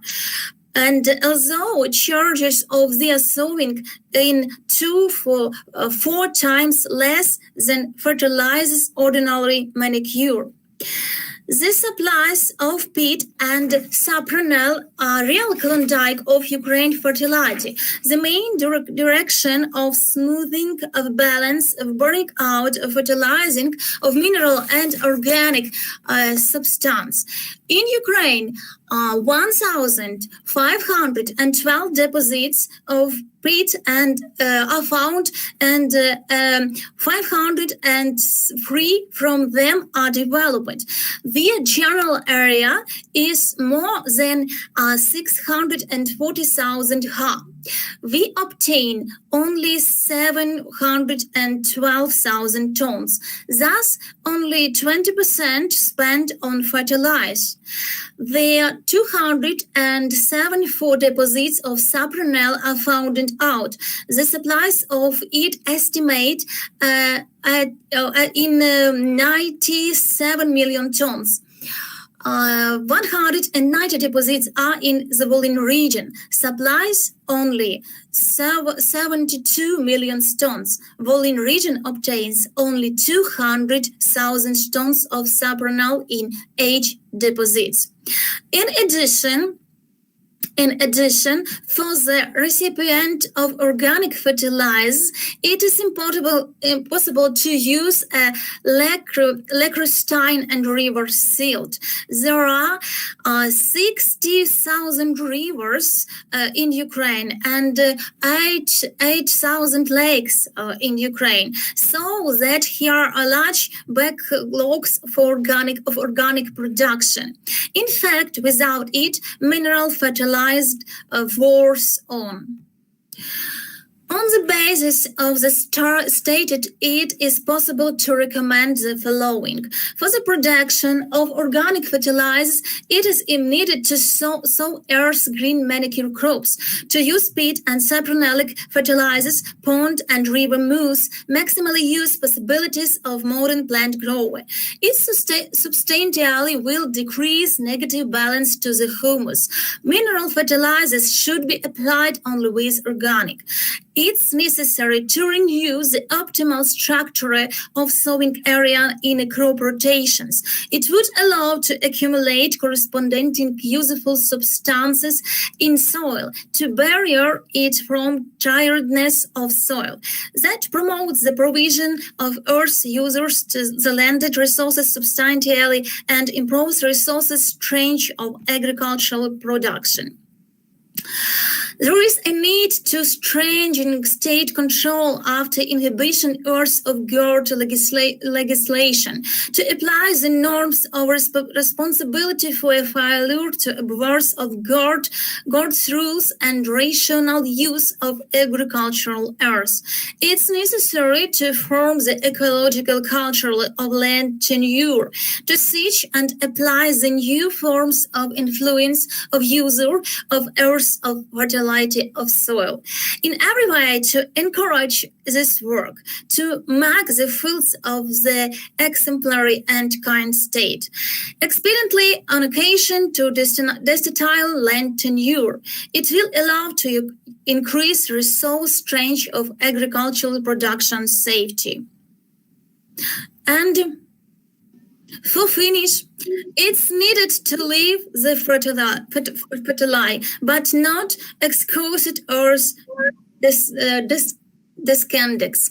Thank you for attention, and have you any question for me? 1 minute. Thank you all. Thank you, dear. Please, Dr. Sisitan, would you like to say something? Okay, thank you, professors. Thank you, professors. I need the translator when a question, okay? For question. Sorry. Oh, okay.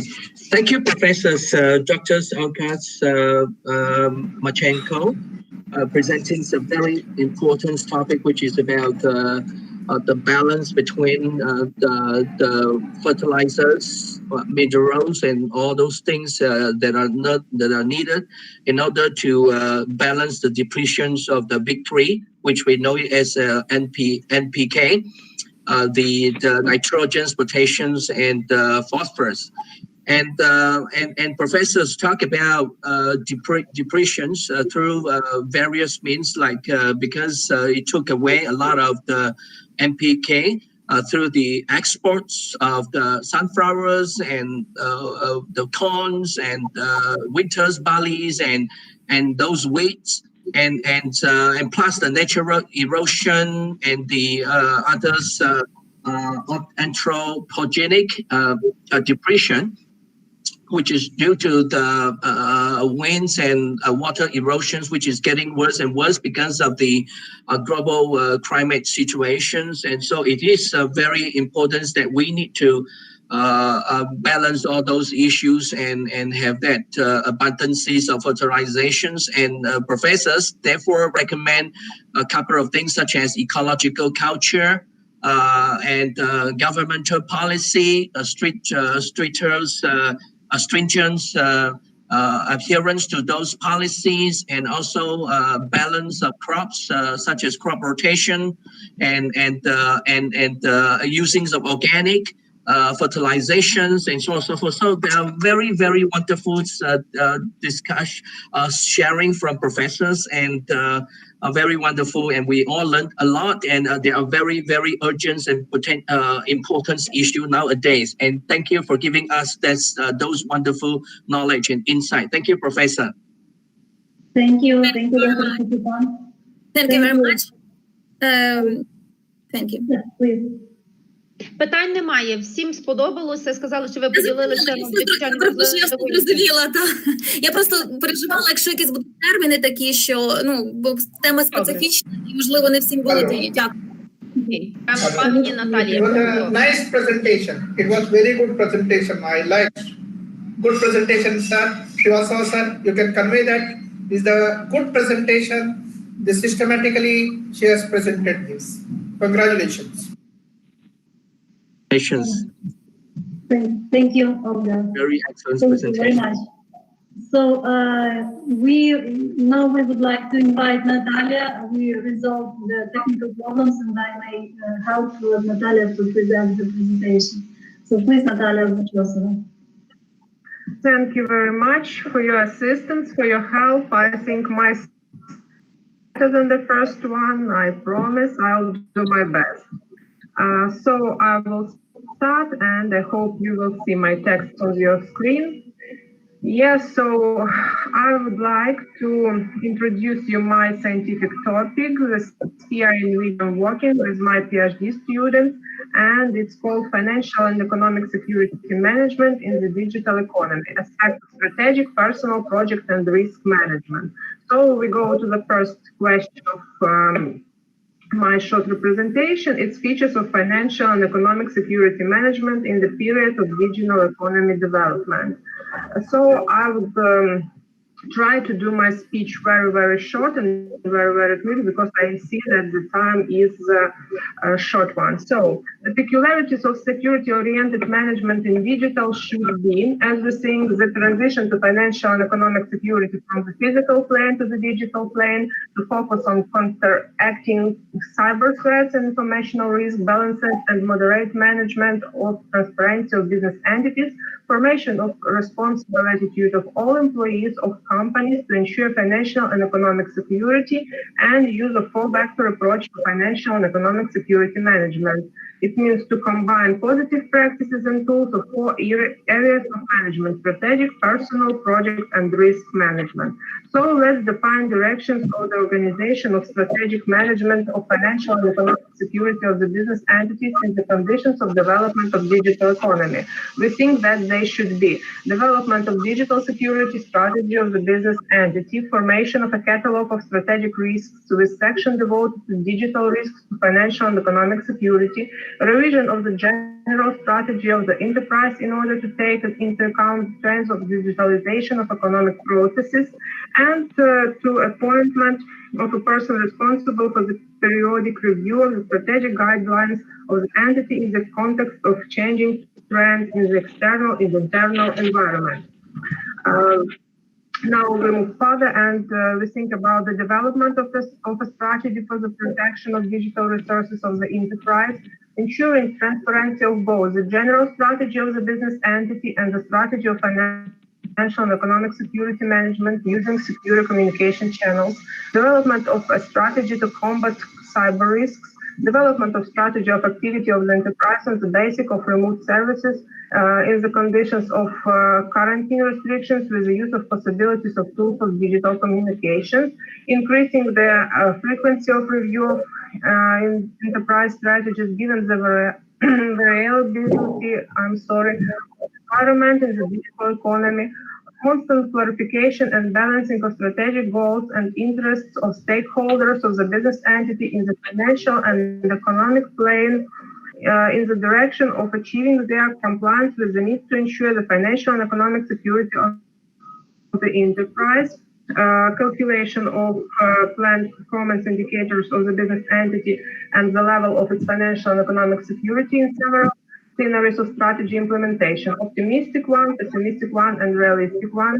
The use of models of strategic for financial and economic security management, which have proven their effectiveness abroad, provided they are adapted to domestic realities as well as the peculiarities of the organization and conduct of enterprises in the spread of digital economic trends, calculation of opportunities to use digital technologies to achieve strategic goals of the business entity, reducing the period of the strategic horizon of the enterprise, because in the digital economy, we think long-term foresight loses its realism. So now let's define the features of personal management in the management of financial and economic security of the business entity in the conditions of development of digital economy. They are assessing, monitoring the work of remote teams to assess the level of their effectiveness, monitoring the activity of employees in social networks in order to identify threats to the state of financial and economic security, development of a policy on the use of personal gadgets in the performance of professional duties, explanatory work on compliance with information security rules, and the security-oriented support of requirements and dismissal processes.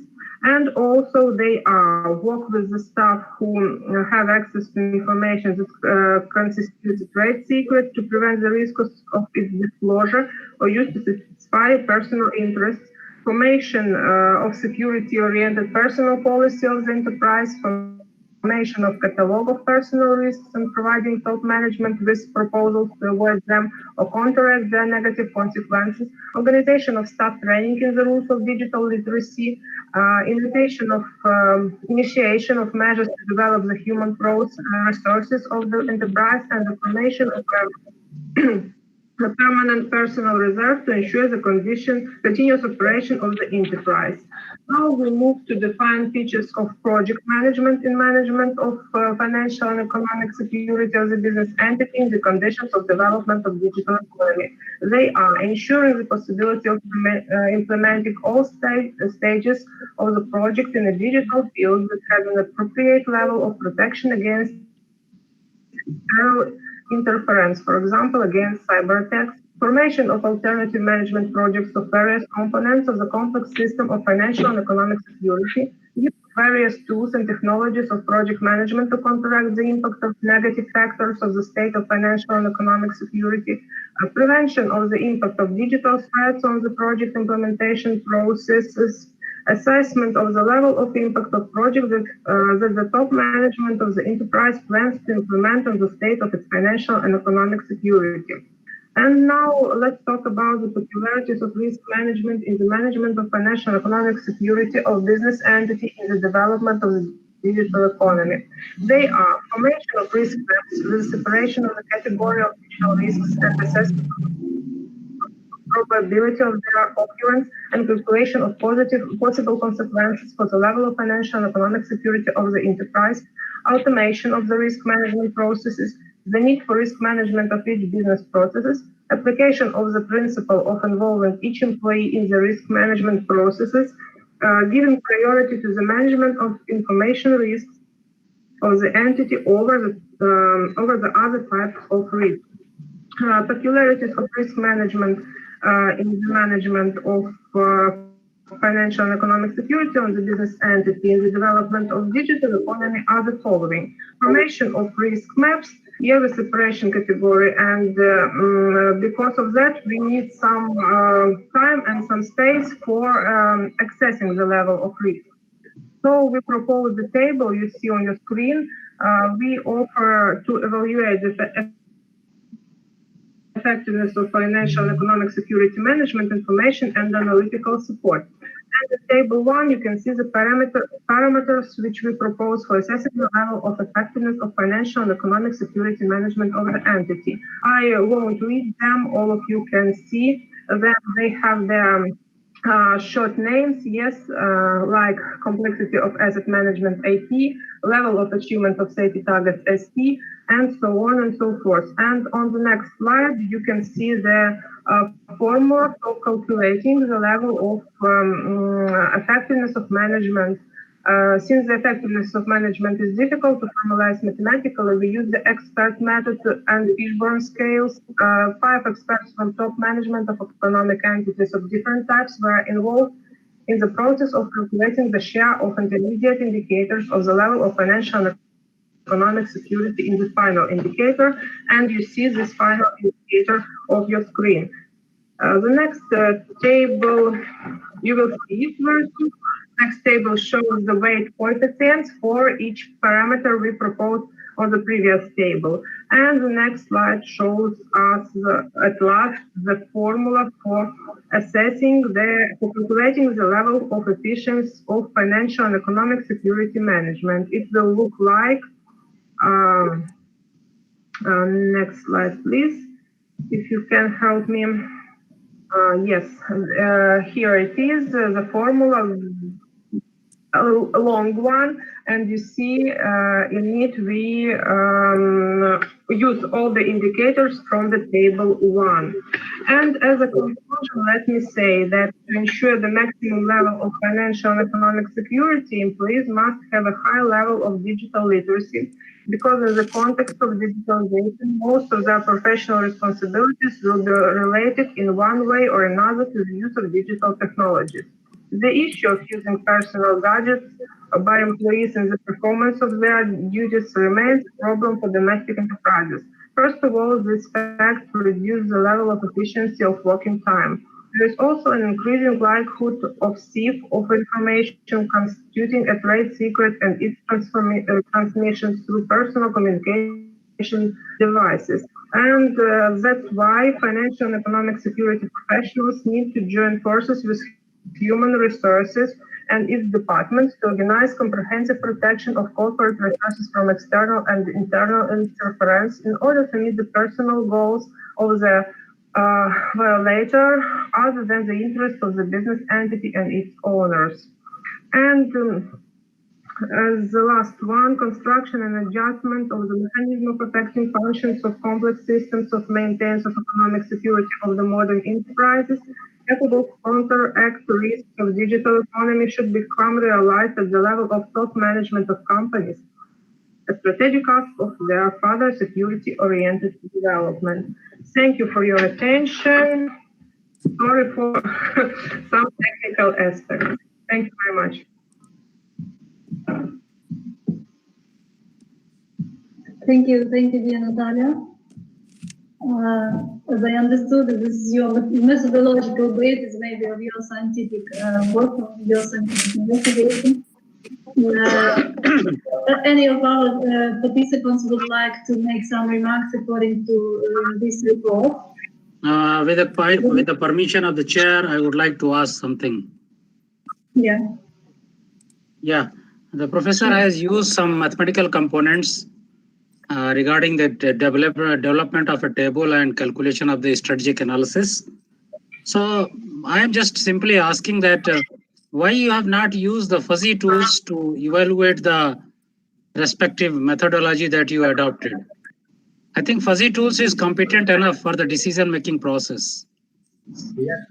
Thank you for your remark. We will use it, and I think then we invite something more methodological, and we share our results then with you in the next conference.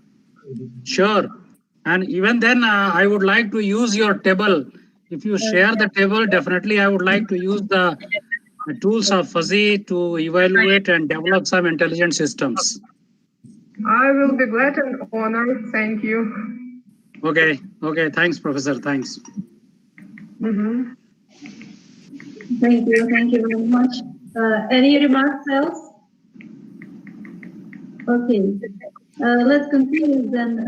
Let me invite our resource person, Dr. Podra Olha, Associate Professor of Foreign Trade and Customs Department, Polytechnic National University, and Professor Halina Levsky, Doctor of Sciences and Economics, Professor of Management Department, State University of Internal Affairs, Ukraine.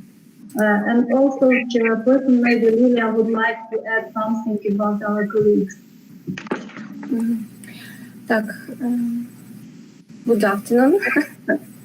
Right. My name is Olha Podra. I will start my presentation now.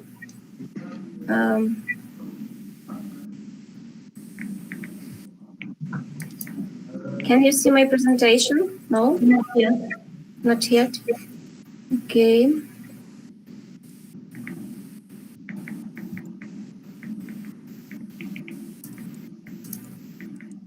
And now? Not yet. Yes, now yes. Can you see it? Yes. That's okay. First of all, it's very nice to meet all of you and get acquainted with such prominent and interesting people. So, dear professors, dear doctors, let me first of all tell something about the topic I chose and I wanted to share with you. My research is devoted to the labor migration and its impact on the socio-economic development of Ukraine. But I think that some reasons and consequences are similar to countries, not only to Ukraine, but to other countries of the world. And I want to start, first of all, from the introduction. So my name is Olga Kodra. I am Associate Professor of the Department of Foreign Trade and Customs at Lviv Polytechnic National University. And here you can see my scientific interests. Next one is that I want to tell you some short information about the Lviv Polytechnic National University. Only a few words. It is one of the oldest technical higher educational institutions in Ukraine and in Eastern Europe. It was founded in 1816. The structure of university consists of 16 institutes, 114 departments, autonomous, additional, and general subdivisions. The number of students is 35,000. Also, you can see the total staff that include 400 doctors of science and 1,200 doctor of philosophy. At the same time, I may say that this university is the university not only for Ukrainian students, but also for the students from all over the world. And the students have an opportunity to study in 66 bachelor's degree and 135 specialties, included 130 master level programs. One moment, please. Sorry. And now let me tell you my topic. So the study is devoted to the research, the impact of migration on economic and social development of the country. So what is this impact? First of all, according to the international experts, depopulation is at a record pace in Ukraine. Experts from the Department of Economic and Social Affairs of the United Nations have released a report and a forecast of the dynamics of population decline in Ukraine and other former socialist countries. In particular, it's a Bulgaria, it's a Hungary, it's a Lithuania, it's a Latvia, Moldova, and Poland. And experts have predicted a 50% reduction in the population in these countries by 2050. And here you can see a graph, and you can see that to 2060, the population of Ukraine may decrease to 36 millions. And it's a not a pessimistic scenario. It's a good scenario under condition of medium fertility, medium life expectancy, and medium net migration.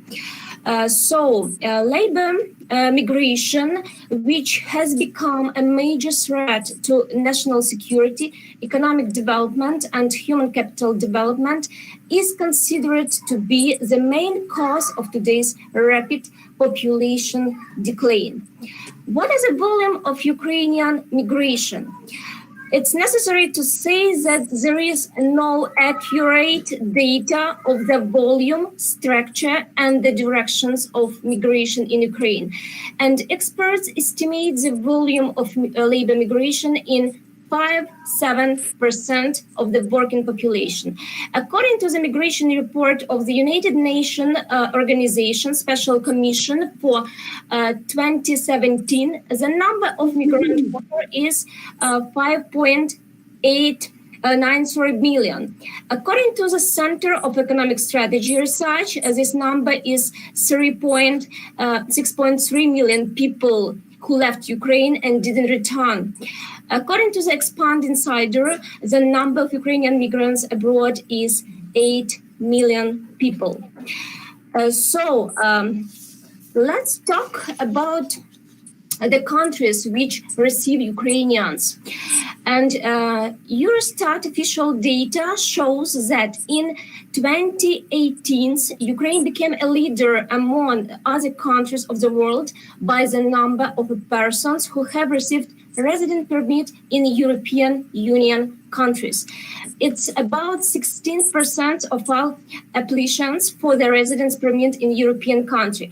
And by this number, Ukraine is ahead of China, which has 6.4 resident permits, and India 6.1% of resident permits. And Poland is an absolute leader among the European countries in the number of resident permits issued to Ukrainians. It's about 65.1%. And next one, it's let's talk about the reasons and about top countries whose citizens received fast residence permits. Here we can see that Ukrainian received more than 64% of residence permits by the reason of employment. When, for example, India, only 30.6% of all residence permit by the reason employment. Next one slide is, so we need to find out the main reasons of Ukrainian economic migrations. What are they? First of all, it's the opportunity to earn more. Next one is an opportunity to realize one's better potential abroad. Then also political and safety reasons, and also refugees increase. That is why the migration movement is directed to countries with higher level of development and quality of life, as well as to countries where less linguistic and cultural barriers. In particular, the mainstreams of migrants are directed to European countries, to United States, to Canada, and to Russia. To confirm the conclusions, we analyze also the dynamics of average monthly wage in Ukraine and neighbor European countries. And from this graph, you can see that the wage in Ukraine, salary in Ukraine is much lower than in the closed European countries. All right, so in 2017, it was only $251, when, for example, in Greece it was 100 euro, dollars, right? When, for example, in Greece it was 1,332, and also you can see the minimum wages in other European countries. That is why we can confirm that one of the reasons can also be the possibility to earn more.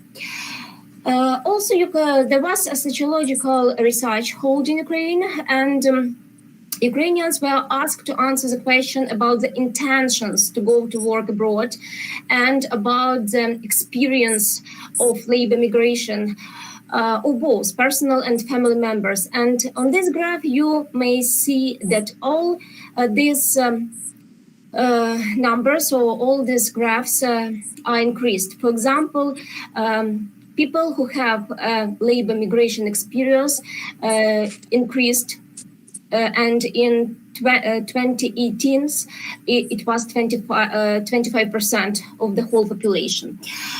So next one, it's also very interesting research, and the scientists state that today Ukraine is facing the fifth wave of Ukrainian migration that began in 2010 and has primarily involved highly educated youth.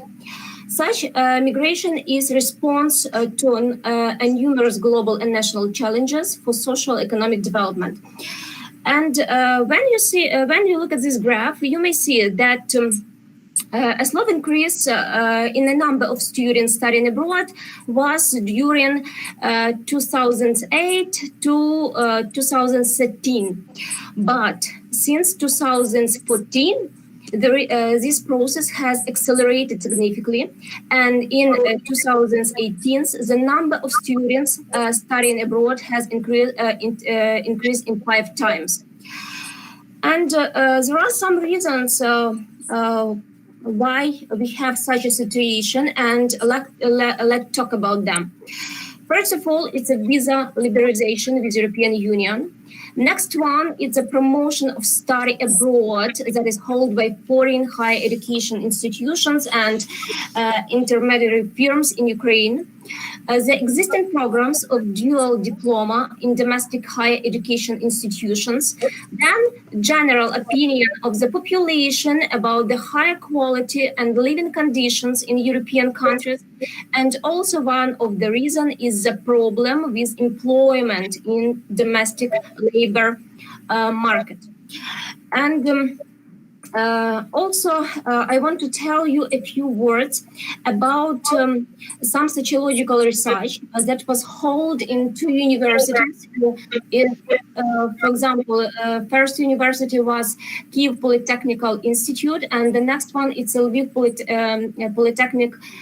Polytechnic, National University of Lviv Polytechnics.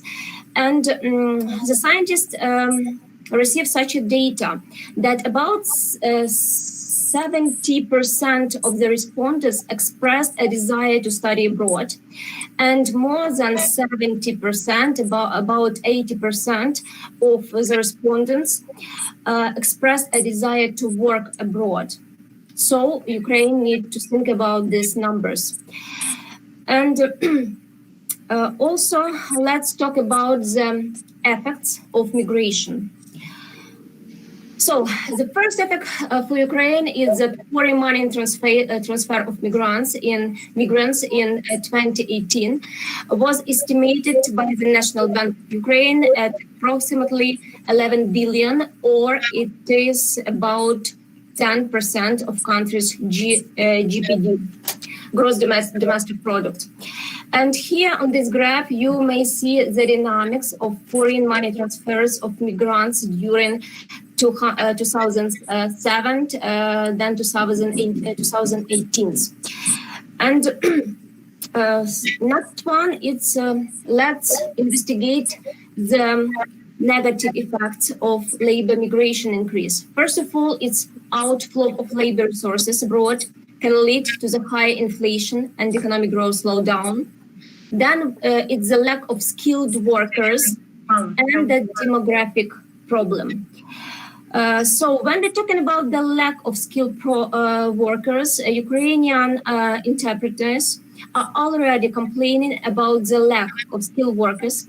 That is connected, first of all, with the migration of Ukrainian to Poland and to other European countries. And especially this tendency is can be observed in the field of construction, industry, agriculture, and transport. And some scientists claim that so let's talk about how we can estimate the human capital losses caused by migration.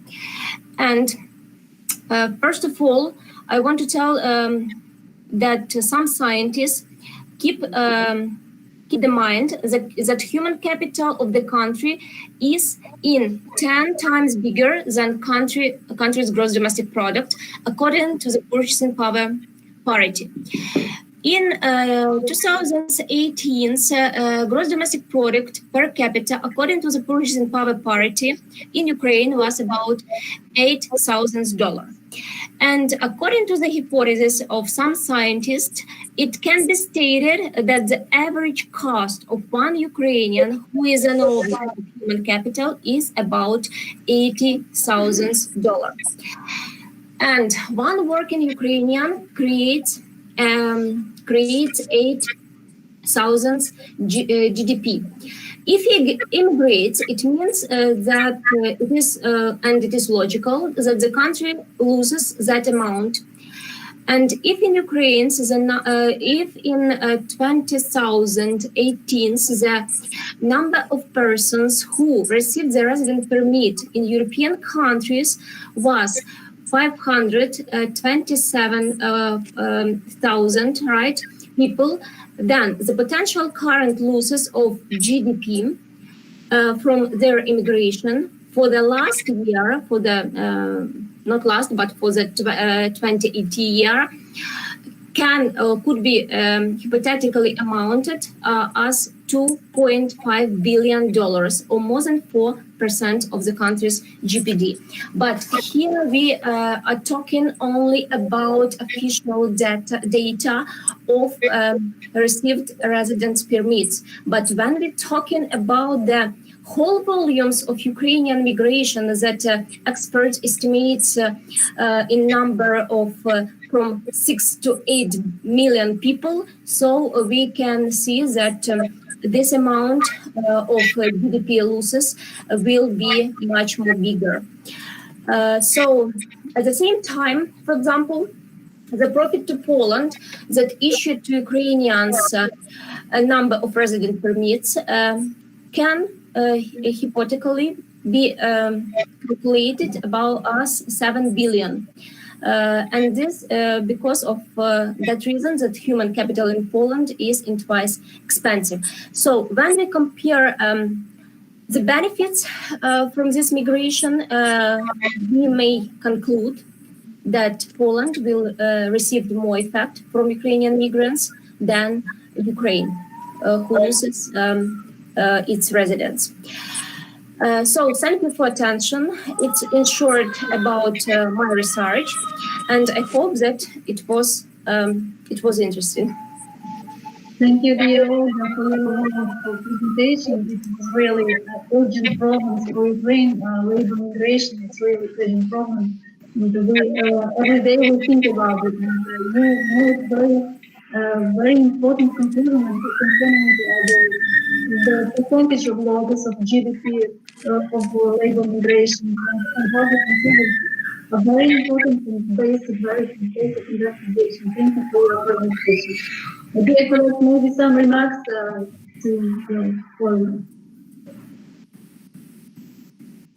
for very important information shared by the professor.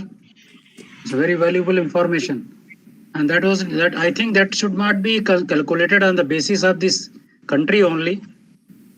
Definitely, the city level and other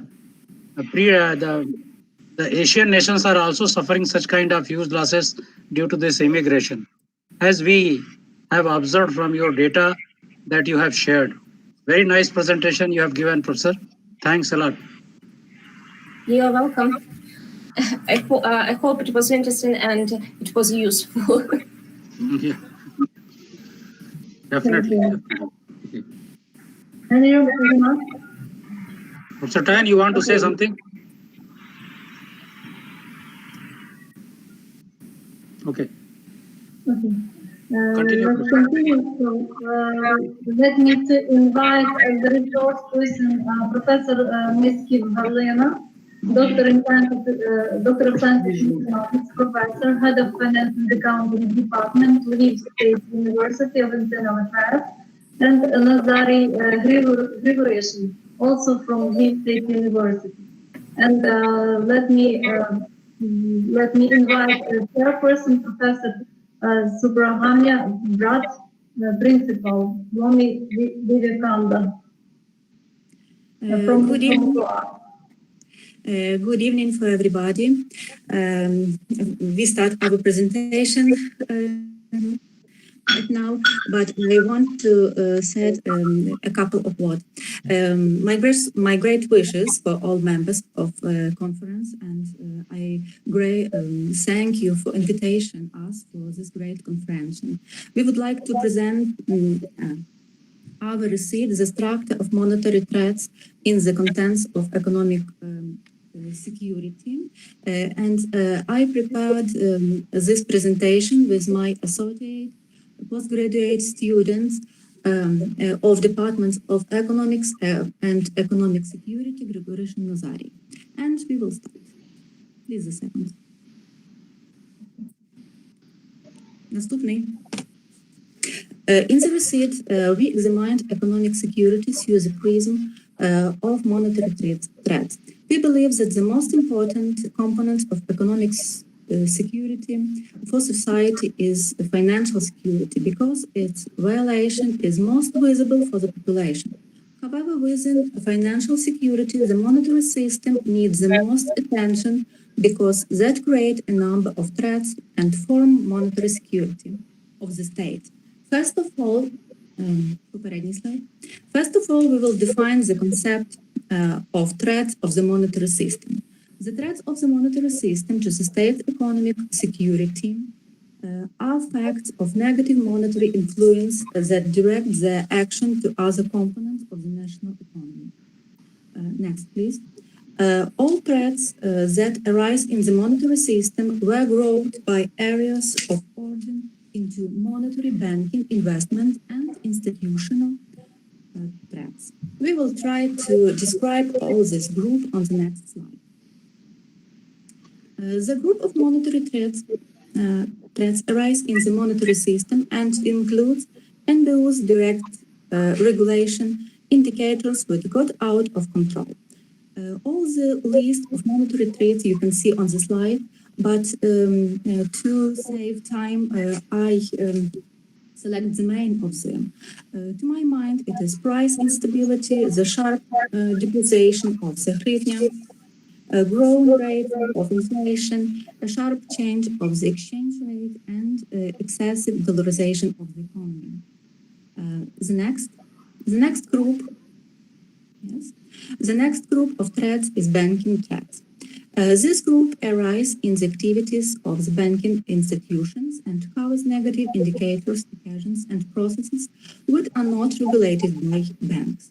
This group also includes a very long list of banking threats, and the main of this, to our mind, is the instability of the banking system, rising discount rate, loss of confidence of economic agents to the banking system, rising cost of credit resources, and growth of problem debts. And the next group is the group of banking threats, which arises in the activities of banking institutions and covers negative indicators. Institutional group, please. Yes. The next group is institutional threat, which arise in the sphere of NBO activities due to its imperfect regulations of the monetary sphere or imperfect interaction between institutions. The list of institutional threats includes a low level of independence and transparency of the National Bank of Ukraine, a low management level of financial regulation of the monetary system, increasing administrative pressure on the mechanism of monetary policy implementation, lack of realistic forecast of macroeconomic indicators which has a negative impact on the activities of the NBO, inefficient coordinations of actions of the government and the NBO, and imperfection and frequent changes in the regulatory framework. And the last group that we identify is the group of threats of institutional environment. These threats relates to the moment of investment capital, what leads to the inflow or outflow of a large mass of investment resources into or out of the national economy. This group includes a significant amount of withdrawal to offshore, the sharp outflow of foreign capital triggered to the financial crisis, significant influence of a particular foreign capital, and it encompasses the structure of credit investment objectives upgrade economy.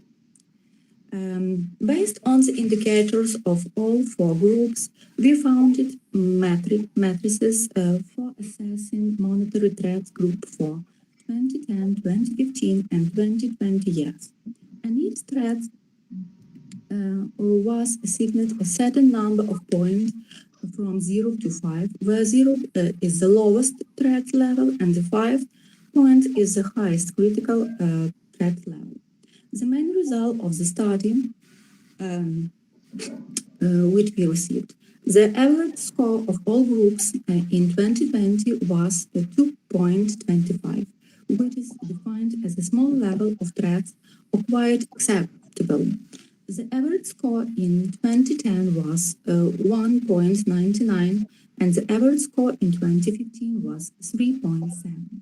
That is the level of... Dear Galina, I'm very sorry. Could you please say louder? Little bit louder. As high as the trend of indicators whose value excesses the normative values.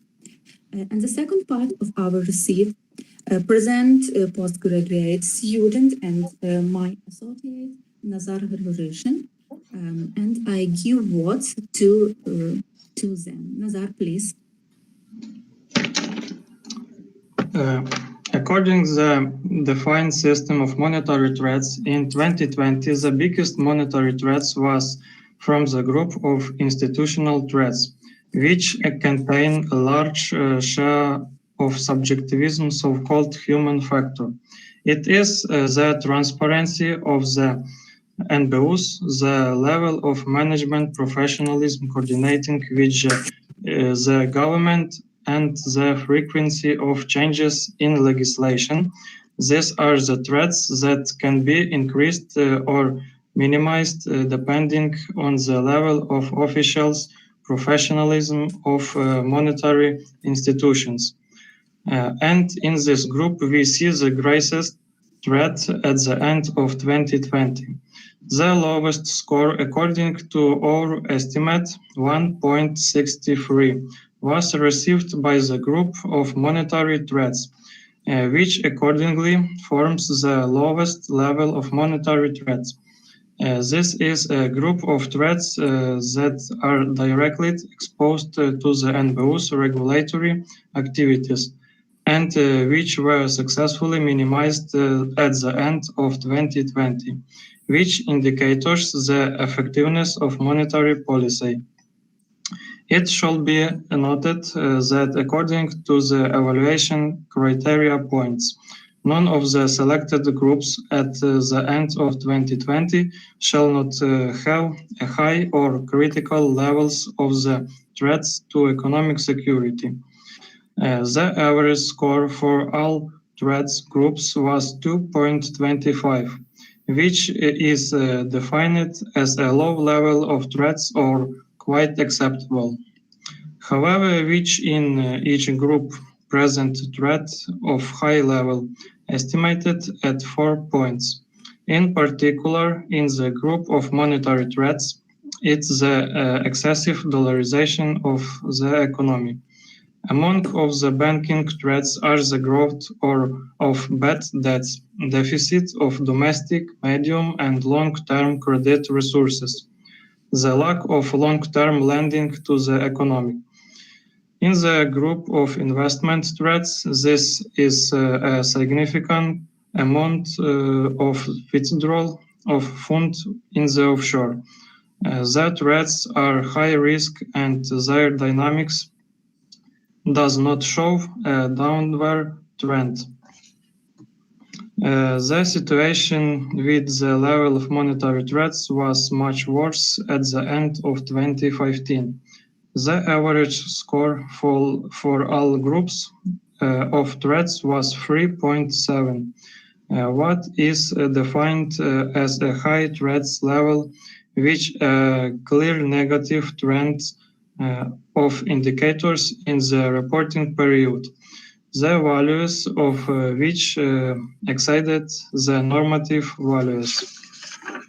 In 2015, the group of banking threats received an average score of 3.73. The group of investment threats 3.75, which indicators a fairly high threats to economic security from both groups.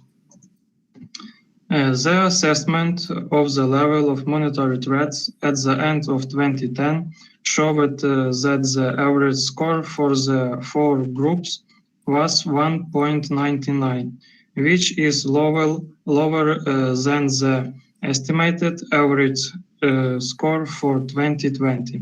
That is, according to our estimated, the level of monetary threats in 2010 was lower than 2020. And defined as low, which insignificant deviation from normative values. At the same time, in 2010, the highest level of threats was the excessive dollarization of the economy, the level of which was 40.31% on loans and 42.97% in deposit, which is almost twice the optimal rate. The main results of the study we have shown in the figure. Therefore, having studied the set of monetary threats and their impact on the economic security of the state, we come to the following conclusions. Monetary threats should be divided into four groups: institutional, monetary, banking, and investment. An activity or inactivity state of the threats can be determined by analyzing the dynamics of indicators that characterize it. The study showed that each of the selected groups of threats has active threats that require the development of measures to minimize or counter them. Today, the most activity threats lie in the institutional environment of the monetary system, as most of them are subjective and depend on the professionalism of officials, their qualification, the desire to change the situation. Monetary policy aims not so much at financial, but at the modernization of production, and its structural restructuring should play an important role in ensuring Ukraine's economic security at the present stage. Only in this case will economic growth become components of macroeconomic stabilization, while today there is a restrictive nature of monetary policy. Its focus is mainly on minimized inflation rather than the needs of economic growth. Thank you for your attention. Thank you. Thank you, dear colleagues. Actually, dear Galina, it was hardly here. I can hardly hear you. So maybe I just one question for Nazar. Could you, Nazar, please explain how did you calculate the indicators of threats? Because I didn't catch the methodical aspect of your calculation. Because we've got some methodical information. Yeah, Professor Nina. Yeah. Professor Nina, 1 minute, please. Please invite the chairperson, Professor Dr. Subramaniam Bhatt. One question. Okay, I'm sorry, Professor Subramaniam Bhatt, please. Hello. Please take the chair and then permit. Nice presentation. Nice presentation he has done. There is a very explained by the both researchers here. Thank you very much. Financial threat. Hello. Hello. Yeah, I'm sorry. Continue, Professor Bhatt. Continue. And would you like to permit? Both the okay. Please permit. Asking. Please permit Dr. Nina to ask some questions. You can go ahead. Yeah, Nina, you can go ahead with the question. Okay, thank you. Thank you for your remarks, dear Professor. Nazar, please could you explain how did you calculate the indicators of threats? Professor Nina, can I ask Yes, on your question? Can I answer? Будь ласка, ще раз, бо в мене зв'язок поганий. Пані Ніна, Я можу запитати по-українськи. Я хотіла б запитати, як ви розрахували ці індикатори загроз. Чому? Тому що в нас є система, яка, власне, включає методичну стандарти по розрахунку рівня індикаторів. Чи ви анкетування використовували, чи на підставі чого були саме ці індикатори? Це, що я хотіла запитати. Дозвольте, будь ласка, я відповім. Як керівник дослідження. Because our colleagues, or I will translate if you have problems with expressing.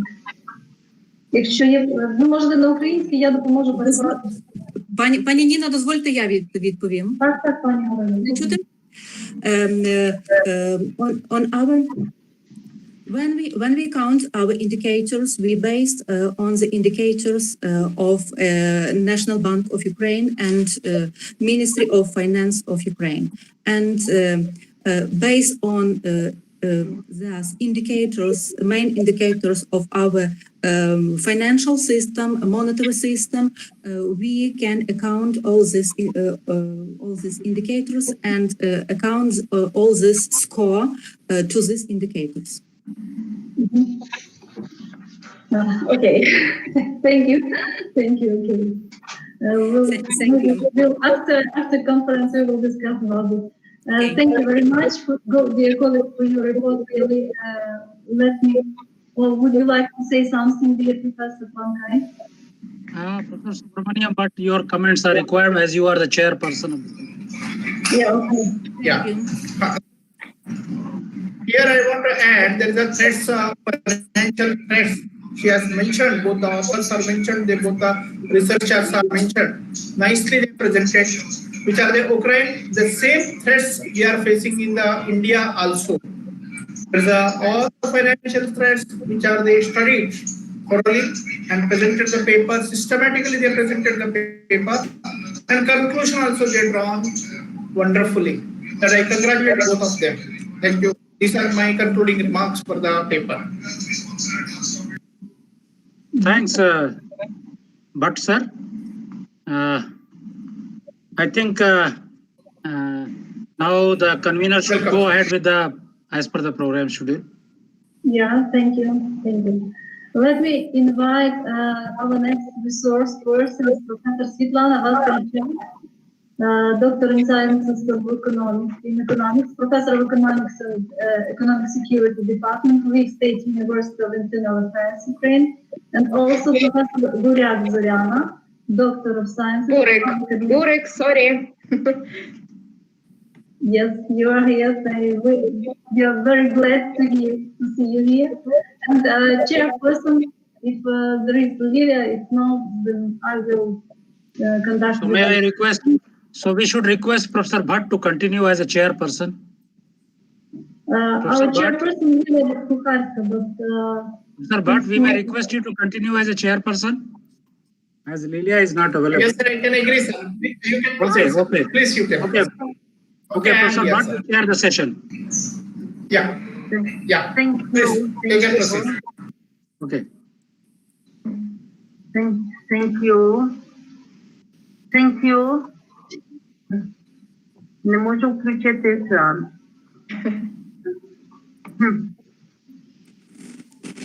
Давайте включити презентацію. Включати, да, без проблем.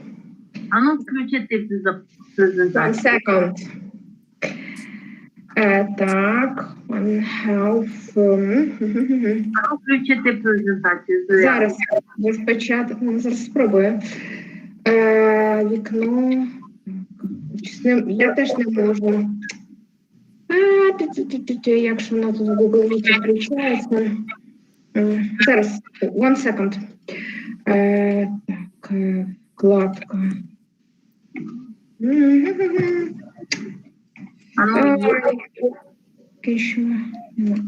Є чи нема? Є. Є, так? Чому в мене нема? Так. Thank you. My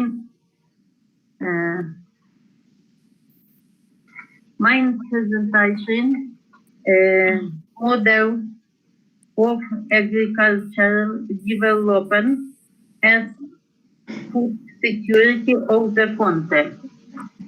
Este Васильчак Світлана, доктор of Economies, професор Львів, Штати, Університету of Internal Affairs Львів, Україна. І Бурик Зоряна, доктор of Science, Public, професор.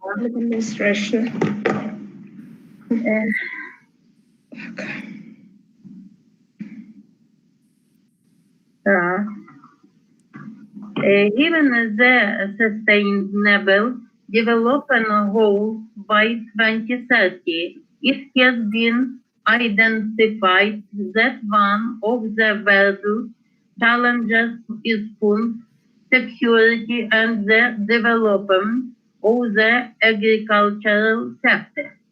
In particular, this is stated in SDG 1 No Poverty, SDG 2 Zero Hunger, SDG 2 identifies the need to overcome hunger on the planet by supporting and intensively developing the agriculture sector, including the formation of sustainable food production systems, the use of new technologies in overcoming soil erosion, and the introduction of innovations in the agro-industrial sector. Factors influencing the development of the agro-industrial sector include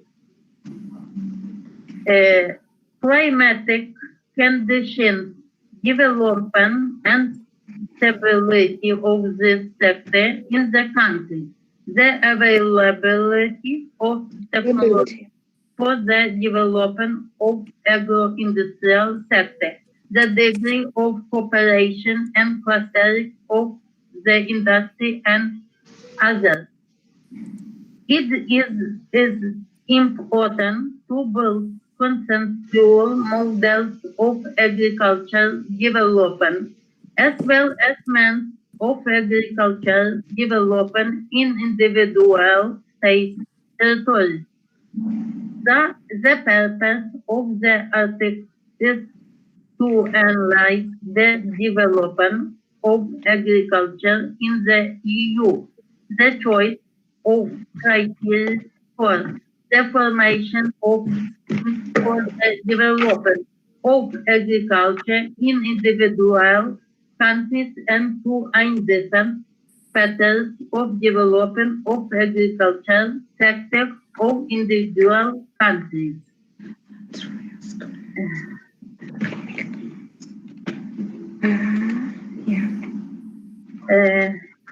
Research results. Food security is determined by the provision and access of the population to food and the continuous improvement of the quality of life. There is a direct link between the development of the agricultural sector and the individual goals of sustainable development, SDG 1, SDG 2, SDG 8.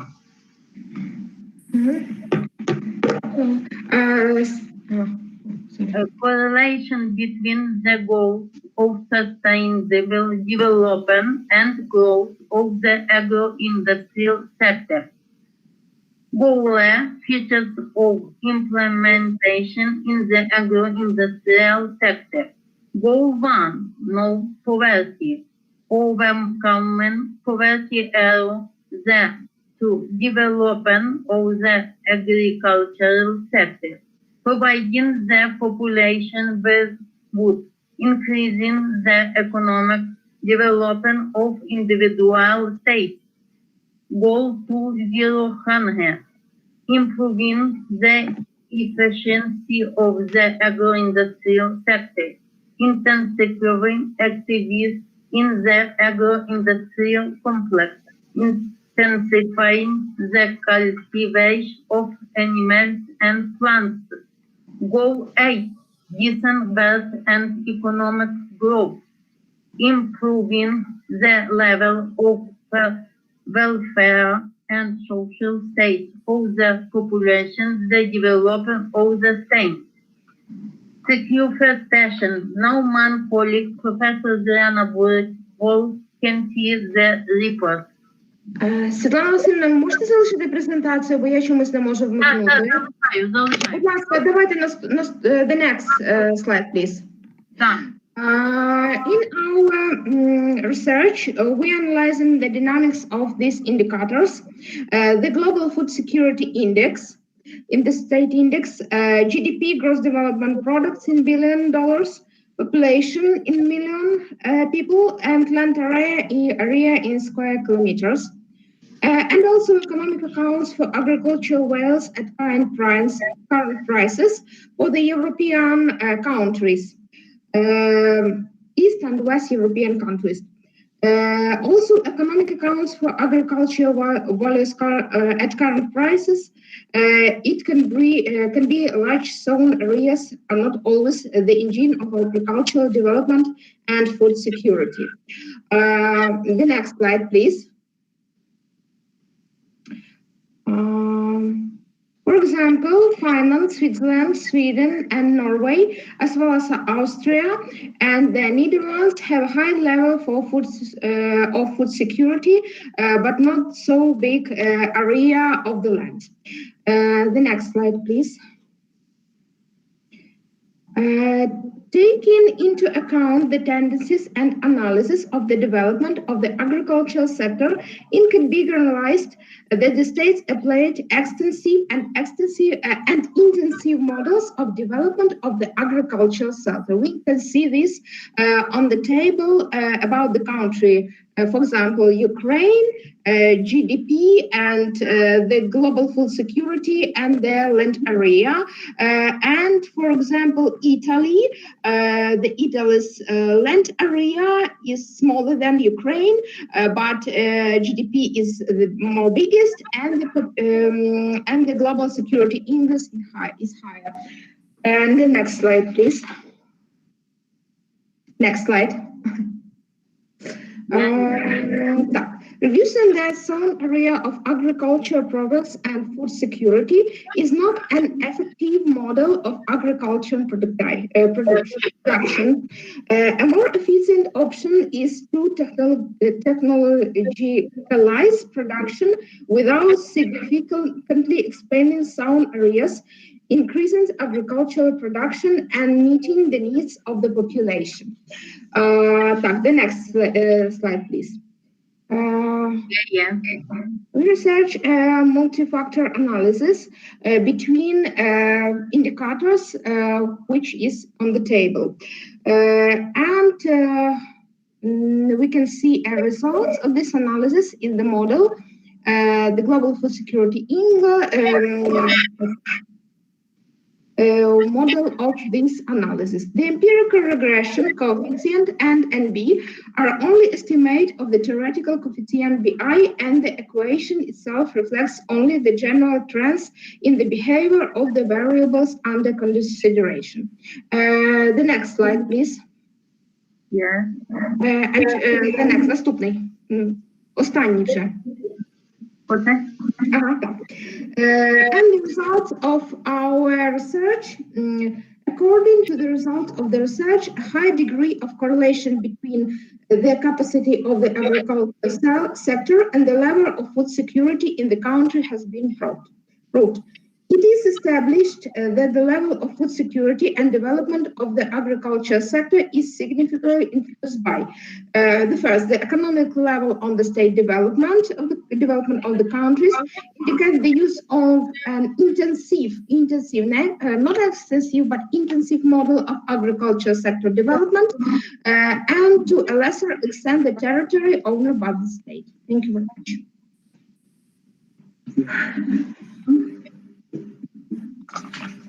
Сер, сигналися не можете виключати. You can switch off the presentation. Thank you very much. We have Lydia that is chair. But sir, please invite the chairperson. Yeah, maybe. We have invited person for the chairperson, please. Your remark. What? Subramaniam Bhatt, sir, are you here? Yeah. You can hear, sir? Hello? Yeah, here. You can hear? Yes, Yeah. yes. Nice presentation, sir. But is wonderfully concluded also nicely. Any questions are there? Anyone want to ask? You can ask the questions. Dr. Professor Nina, you may ask the question whatever you want. No, I just wanted to invite you just to make some remarks according to this report. Please say a few words and our girls. Okay, Professor Tyne, do you want to raise something? Mute the mic, sir. Unmute your mic. Okay, not yet. No, everything is okay. Okay, that's fine. This, sir? Unmute your mic, sir.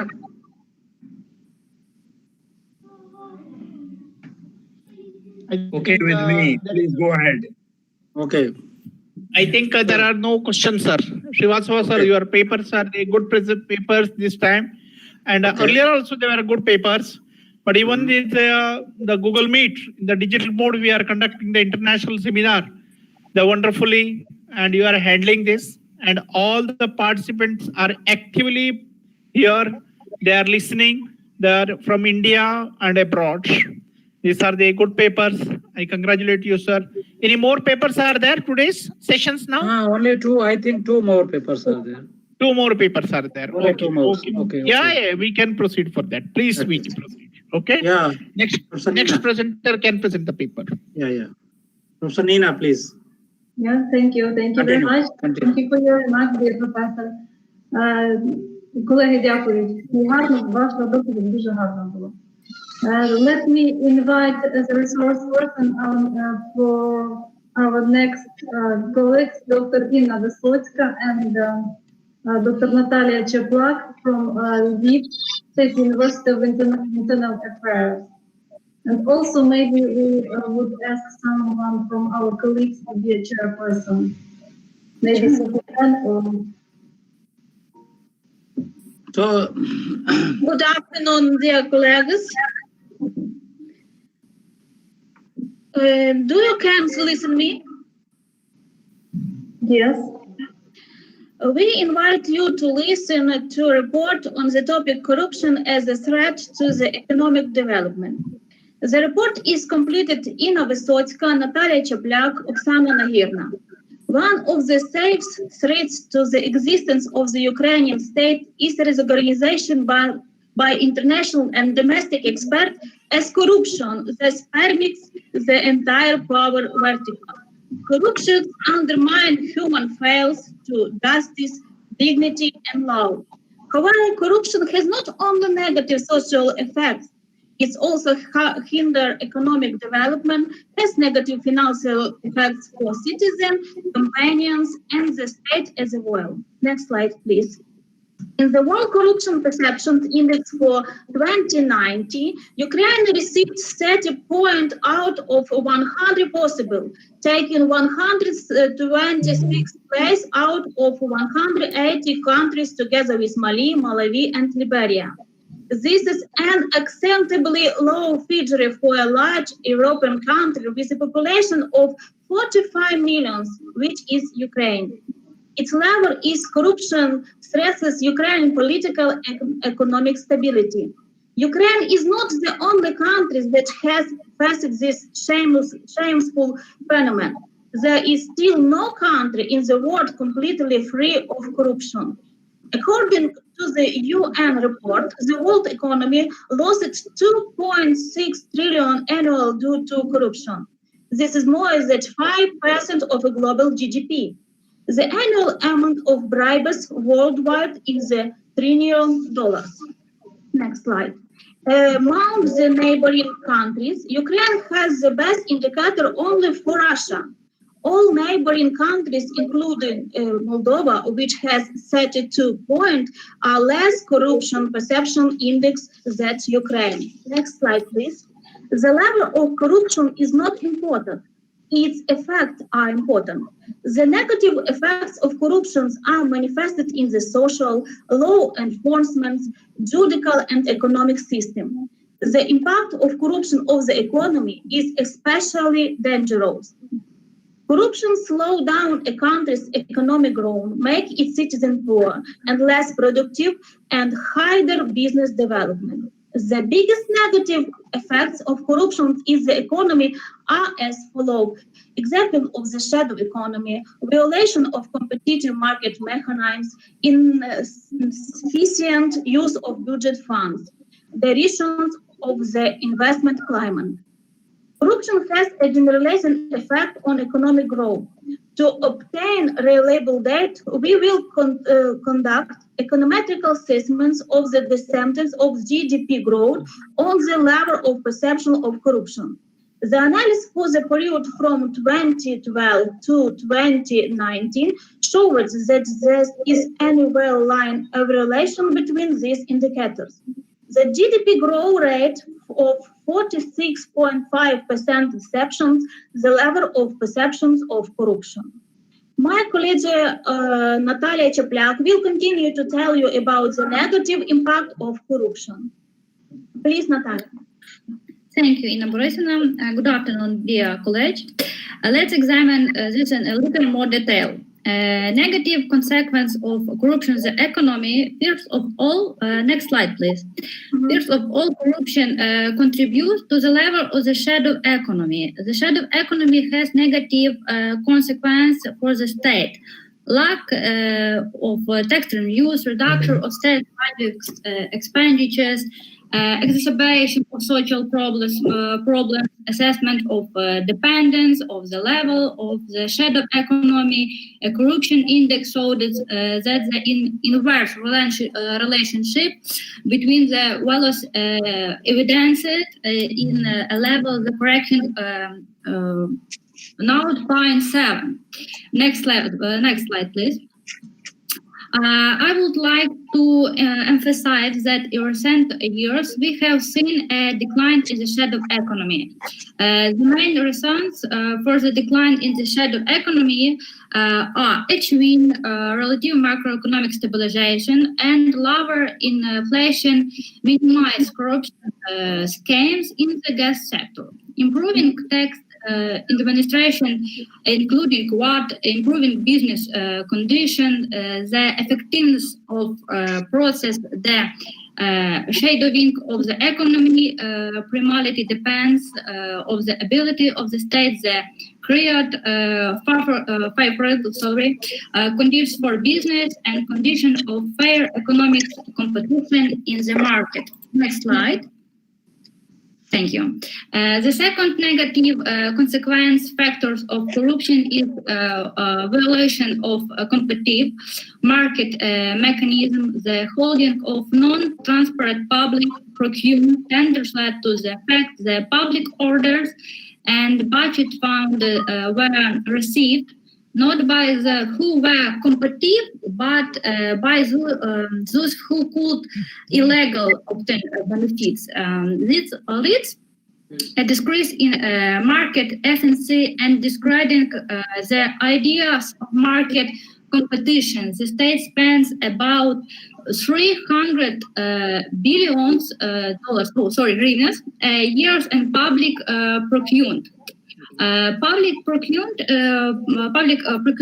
was one main area of corruption at all levels of government and a factor in significant financial loss to the state. Since 2016, the electronics public procurement system ProZorro has been operating in Ukraine. ProZorro is public procurement system saves up to 1.1 billion for a year from Ukraine.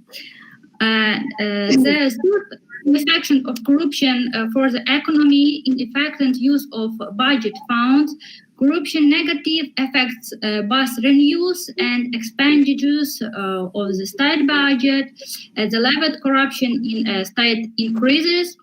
Budget revenues decrease. This decline is due to rising levels of shadow economy, declining tax revenues, social security. The social expenditures of the state budget suffer from corruption, as corrupt government expenditures are primarily financed, and social expenditures lose their targeting if they are received by the rich. The growth of corruption per unit corresponds on a decrease into ratio of budget expenditures on education and to medicine by 2.19 of GDP. Next slide, thank you. There is an indirect effect price increase due to increase in corruption cost. Business give bribes to avoid paying taxes and government regulation in Ukraine 62 or respondents evade tax in 47 of them bribe for this proposed process. Corruption has a negative impact on the duration. Next slide. Of the investment climate, consolidating corruption as a kind of a digital tax on a business.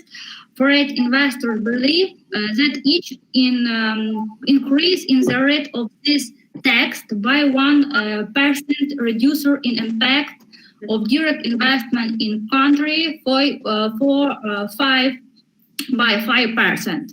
This is a close inverse relationship between foreign direct investment and the level of corruption. Confirmation of this status in value of correlation coefficient at the 0.8. Recent corruption reduced foreign direct investment even more than a comparable increase in tax. Next slide. Corruption in a system social phenomenon that has reached over a long period of time, so it takes a lot of effort time overcome it. Over the last 5 years, there has been progress in the fight against corruption. However, this progress is insufficient, and modern society needs more effective action by the state. But such change all have positive moments. The study showed in the implementation of anti-corruption measures, while save $6 billion USA in 2018. Next slide. The problem the worry citizens around the world is corruption in world practical. There are different approaches to common corruption. However, is ineffective for corruption rate expansion without adapting to domestic realities. In order to reduce the level of corruption in Ukraine, it is to create an effective system to any corruption justice, to activity involve business in establishing new transparent rules for the relationship between government and a business. Next slide. This is all. Thank you for listening. I hope you found it interesting. And now, if you have any questions, we will try to answer them. Thank you. Thank you very much, dear colleagues. Maybe someone would like to give some remarks. Please, Professor Nina, please invite Dr. Yana Kurn. Dr. Yana Kurn. Dr. Yana Kurn. Dr. Yana Kurn is here.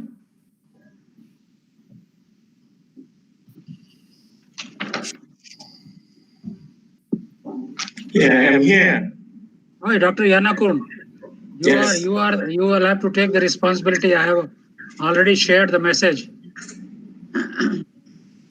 I've already shared the message that you will have to take the charge of this session and the next one. Okay. It is late in Thailand. It is 11. What is the timing at Thailand, Professor Dr. Yanakun? 10:16. 10:50. 10:16, yeah. Professor 10:16, Nina, okay. can you translate for No me, problem. please? No problem. Only one lecture is Вони говорять про те, яка година в Таїланді. Yeah, Professor Dr. Yanakun, any queries from your behalf as a chairperson, you may invite the queries with the permission of the. Okay. The issue is concerned with the corruption. Yeah, please, a moment. Dr. Bhatt, you want to say something? Yeah, please. Hold on. Let me check. Okay, I found it. Hello. Yeah, Dr. Bhatt. Corruption, sir. Nowadays, there's a lot of decrease in the corruption. There's a digital mode. What the transaction started, the corruption is coming down. Especially in India, the faceless transactions and faceless appeals in the income tax and other taxation system. The corruptions, a lot of changes are coming nowadays. There is a basic. I want to say that there is a corruption is decreasing through the network or digital mode when we are coming. Yeah, the digital mode is much more responsible for this reduction phase in the corruption. Yeah, I want to add one more thing here. There is a corruption or there's a delay. The PAN card system in India nowadays, PAN card system in India is a very fast. We are getting within a day or two. If you apply that PAN card system, we are getting in the very fast way. Yes. And the GST, the digital mode will come. Earlier there was a lot of corruptions were there. Now it is even direct and indirect system.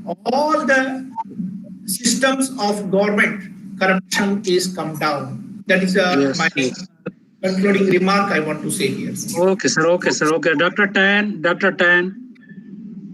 What about your comment about the current presentation? The chairperson, with the chairperson, permissions of the chairperson, I would say. Yes. Yeah, I think it's very important that very good presentations, yeah, and the corruptions are very important issue, yeah. So they have shared the data and the nice presentation. Yeah. We should congratulate the young faculty member, exactly, the young lecturer and the researcher, and the level and the index, whatever they have evaluated, it is a hope you will improve something more with the more data. Yeah, Dr. Yanakun, your comment, we are waiting for that. Okay, it's sorry for the for your topic and good for the presentation, and then the corruption is very important in the Thailand, and I think it's around the world we so serious for the corruption. And then this the corruption. When we talk about the what's going on in the corruption, the some country around the world, we serious and we fight to the house for the we do the how we can do for the make to be good for the fight to the some for the make for the I mean like fight for the make the law and make the people understand how we can do for the conflict the corruption. And I think every country is serious for the corruption. Yes. Okay, sir.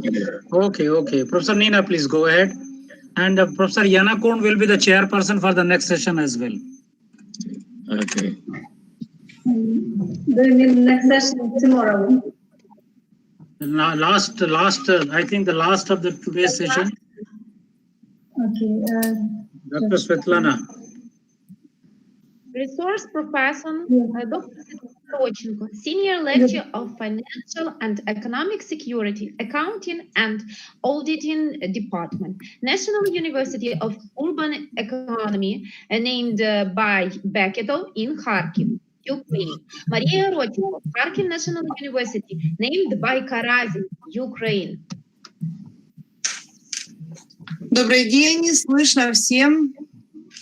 Добрий день, шановні учасники конференції. Ми дуже раді вітати вас та висловлюємо велику подяку за предоставлену можливість прийняти участь у такому масштабному заході.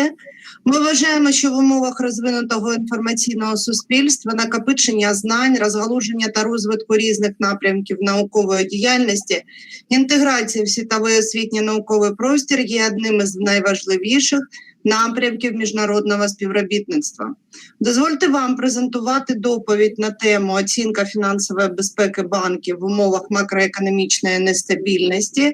Я прошу вашого дозволу передати слово Родченко Марії та підтримати її. Дякую. Якщо можливо, можна мене перекласти. Yes. Hello, good evening, dear participants of the conference. We are very happy to welcome you and thank you very much for the opportunity to take part in such a large-scale event. We believe that in a developed information society, the knowledge branching and development of various area of scientific activity, integration into the world educational and scientific space is one of the most important areas of international cooperation. Let me present a report on the topic. Assessment of financial security of banks in a condition of macroeconomic instability. I ask you permission to give the floor to Maria Rodchenko and support her. Thank you very much. Good afternoon, dear participants of the conference. If everything is okay, I'm ready to start. Can you see my presentation? Yes. Okay, we bring to attention a report on the topic financial security assessment of banks under the conditions of macroeconomic uncertainty. Acute financial and political crisis in Ukraine affected the banking system of Ukraine, which is manifested in the decline of the number of commercial banks, reducing the confidence of consumers in financial services, deterioration of the quality of banks' loan portfolios, and as a consequence, their unprofitability. In unstable macroeconomic condition and the intensification of the struggle for clients of banks, the process of assessment and monitoring of financial security of the bank to overcome the crisis and organize measures to prevent possible threats to its activities are updated. Therefore, the issue of financial security of the bank is relevant not only for banks but for all participants in the market relation. Financial security of the bank should be considered as the state of protection of the interests of owners, customers, employees, and bank management is financial stability from external and internal threats. Assessing the level of financial security of the bank is related to the necessary analytical processing of a large amount of diverse information, its correct interpretation, and the acceptance based on the results of its analysis, reasonable and timely decisions. In the process of the research, it was found that economic literature has not yet formed a single methodological approach to assessing the level of financial security of commercial banks. As an analysis of the scientific literature shows that there are such groups of methods and models for assessing the level of financial security banks and the banking system. First is methods and models based on the use of economic standards as main criteria. Second is the method of coefficients and indicators. Third is the method of economics and mathematical modeling. And the last is methods of expert assessments. Note that the existing methods not take into account value indicators banking institution, increasing the value of the bank to increase its investment attractiveness is an important task of the bank's management. It is advisable to objectively assess the level of financial security of banks using the multi-level model for assessing the level of financial security of banks, which provides for comprehensive analysis of financial condition of the bank for operational, tactical, and strategical levels. The proposed model is based on the calculation of the integrated indicator of the level of financial security of banks according to the 5 functional components. The first component, capital and resource, is based on the analysis of the relationship between different groups of assets, liabilities, and equity. To evaluate this component of the financial security of the bank, we use the following indicators: regulatory capital adequacy ratio, interest margin level, interest margin, the ratio of fixed-term deposits to deposit portfolio, and financial leverage ratio. The credit and investing component allows to reveal the possibilities and orientation of the bank to attract financial resources, provides an opportunity to access the bank's ability to meet its obligations to customers, creditors, investors, shareholders, and other counterparties in the analyzed periods. Assessment of the credit and resource component is carried out by estimating the level of problem loans, and the instant liquidity. The income and expense security component makes it possible to draw conclusions about the profitability of the bank. The currency security of the bank is assessed using the ratio of foreign exchange assets, the ratio of foreign currency liabilities, the ratio of completeness of use of funds in foreign currency. The value and the monetary component allows you to assess the level of value generation of cash flows from operation, investing, and financial activities. Depending on the results obtained, the level of financial security is determined at 5 levels. Optimal, the level of financial security of the bank, which characterizes the effective functioning of the bank. Sufficient, the level of financial security of the bank, which involves the weakening of one or more security components. Satisfactory, the level of financial security of the bank, which allows the bank to perform its functions, but there may be a tendency to reduce the level of financial security. Low, the level of financial security of the bank, which allows to perform certain functions, and there is a further threat to the existence of the bank. And critical, the level of financial security of the bank, which characterizes unprofitable activities, the bank in its bankruptcy or liquidation. In accordance with each level of financial security of banks, it is proposed to establish security zones of the bank and develop appropriate strategies for value-oriented management. With the optimal level of financial security of banks, it is appropriate to apply the strategy of maintaining the rate of increase in value that involves maintaining the achieved level of security by maintaining the rate of increase in value. This strategy investigates monitoring the growth gate of value in order to prevent the emergence of possible threats and quickly neutralize their impact. Banks that choose this strategy are characterized by a high level of regulatory capital adequacy ratio.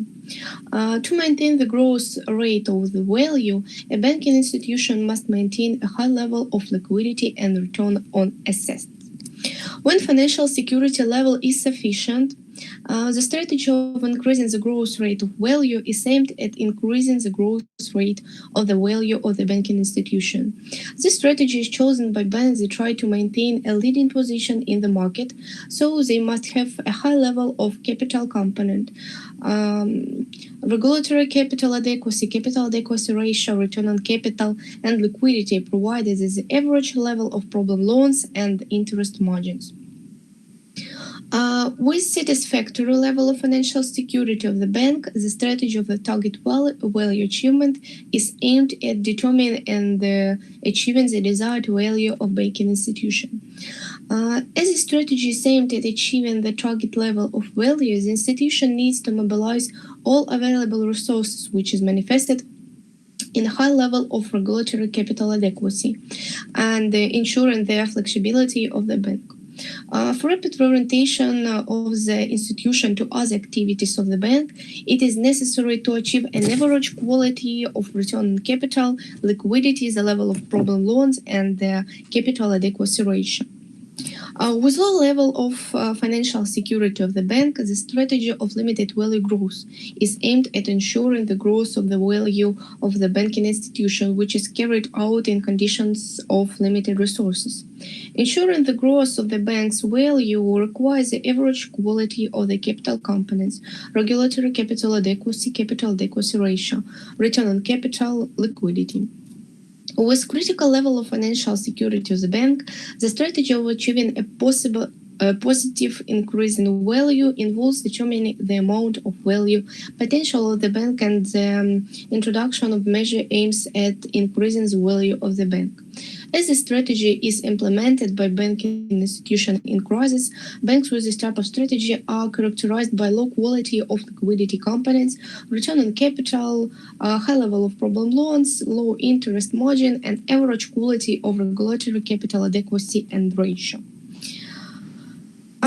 Summing up, I would like to know that the definition of the main factors influencing the value and security of the bank allows to develop and implement adequate measures to influence internal factors and to take into account the actions of external in condition of macroeconomic instability.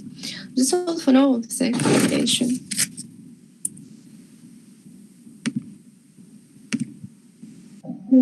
Thank you, dear colleagues. Please, your remark, dear professor. Yeah, Dr. Yanakon. Yeah, Dr. Yatan. Yes.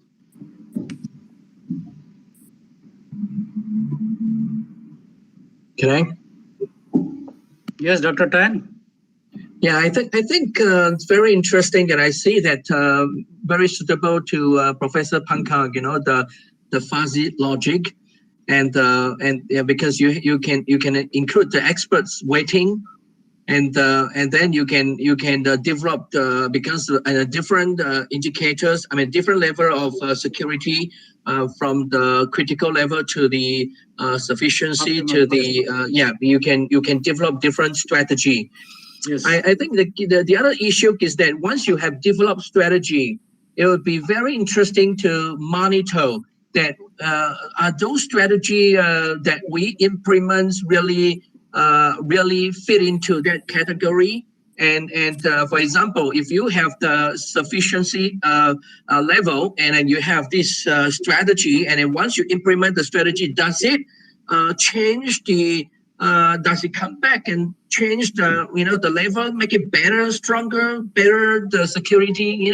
So I think it's worth looking into not only the fuzzy but also the feedback loops and see how the strategies really changes the security level. I think it's very good. This security level we can develop a risk assessment system as well by making use of the soft computing techniques.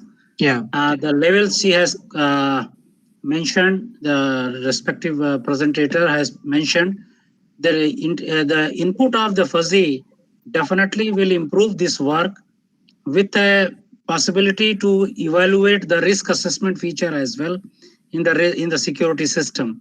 Various layers have been suggested under the different norms and marks that can be. So means it's a nice presentation given by the presenter Mary and the concerned fellow professor. Thank you, Mary.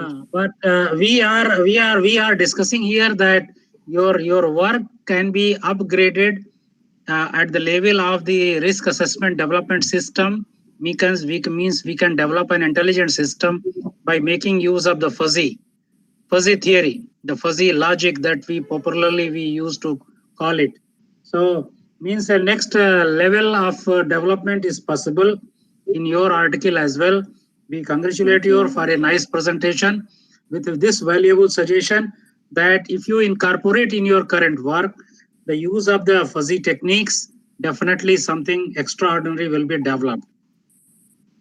Thank you. Yeah, very good. Very good. Yeah, it's a new knowledge for me for the statistic with the pen. It's very good. Yeah. Actually, fuzzy tools are very powerful whenever we use to handle the nonlinear data. And in security system, definitely the nonlinear data are there. So that means the application of the fuzzy knowledge definitely will improve the quality of the work much more better phase. This is a suggestion. Your presentation is very good. This is a suggestion to develop the next phase of your current work. Okay, I understand it. Possible. Yes. But sir, Subramanian, but sir, you are a chartered accountant. You can share much more about it. Sir, you said correctly. You have mentioned, sir. Good presentation, systematic presentation she had done. Therefore, I congratulate her. Systematic. The layman can also understand this situation. That's a risk management she had done. Yes, sir. Nicely she presented slowly. There is a what you call the systematic tools also she has taken care of that. Yeah. We are the soft computing experts, so that we are searching our domain. And we notice that here we can enter in this work. So that's why we make a suggestion, as Dr. Tan has also pointed out. Bis sir, you want to say, because this is the last presentation of today's program and the convener looks tired. So we are giving a support to our convener, and Professor Zanaida continuously sitting here. Lilia is also continuously sitting here. Each and everyone is contributing his valuable time for this, for listening this wonderful presentation. Bis sir, your comment is required. Mute your mic, sir. Unmute your mic, sir. Unmute your mic. Yeah. Total 9 presentations in this particular session, and that too on varied subjects. So it was wonderful evening, and I must say that the quality of presentations was very good, and we look forward for their further work, as you have suggested, that they will also gain the presenters will also gain, not only that the audience is gaining. Thank you very much. Thank you very much. Yeah, Mr. Sir, sir, Srivastava sir, I want to add one or two points here, sir. Yes, sir. Yeah, see, this is the November month we are conducting in the Goa. Very true. So we are sitting in the Goa, and you are sitting in some other place of the India, and others in the different countries. We come together in the month of November. That's a great part, sir.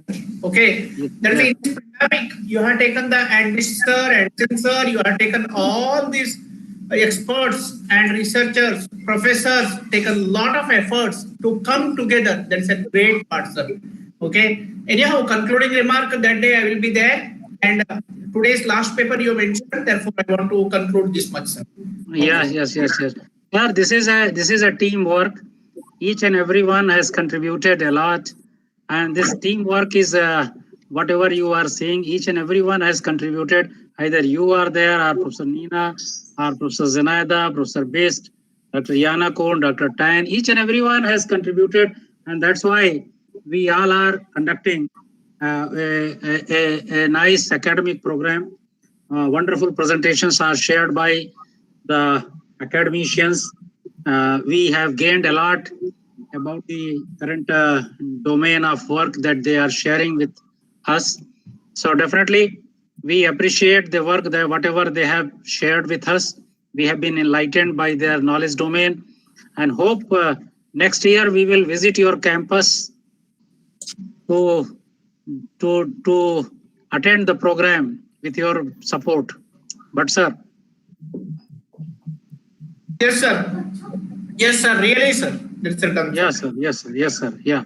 Now, Professor Chairperson, should we permit Professor Nina, the convener of the program, to give some remark, and so that we may, Professor Nina, I think, please. Thank you, dear Professor Pankaj. Thank you very much. We really have an opportunity to listen to 8 different and very informative reports and presentation materials. And on behalf of FII, I can say that we are very grateful to all speakers for their report and for all distinguished fellow colleagues for their wonderful remarks to this report. So I would like to say that we had just 8 informed reports. Our speakers shared very valuable information, so our colleagues from different countries would hear both positive and negative aspects and tendencies according to these Ukrainian economies as well. So we heard about food security, we heard about corruption, we heard about agile management and about the structure of monetary streets and estimation of this monetary street. So I think that all of these investigations are very valuable for us for today, and we are very grateful to all speakers that they decided to present these materials, because actually I can say that from our Ukrainian colleagues, sometimes it is rather stressed to deliver lectures or to deliver some information in another language. So thank you for all my colleagues Ukrainians that they decided to take part, to participate in this conference. Thank you, dear colleagues from our Indian, our Brazilian, Thailand colleagues for participation in this conference, and I think that this is a great opportunity. Thank you, dear Pankaj, dear Professor Pankaj, for this initiative, because we really can negotiate in this platform, and it's a great idea to combine our scientific communities in this platform. Thank you very much for today, for all reports.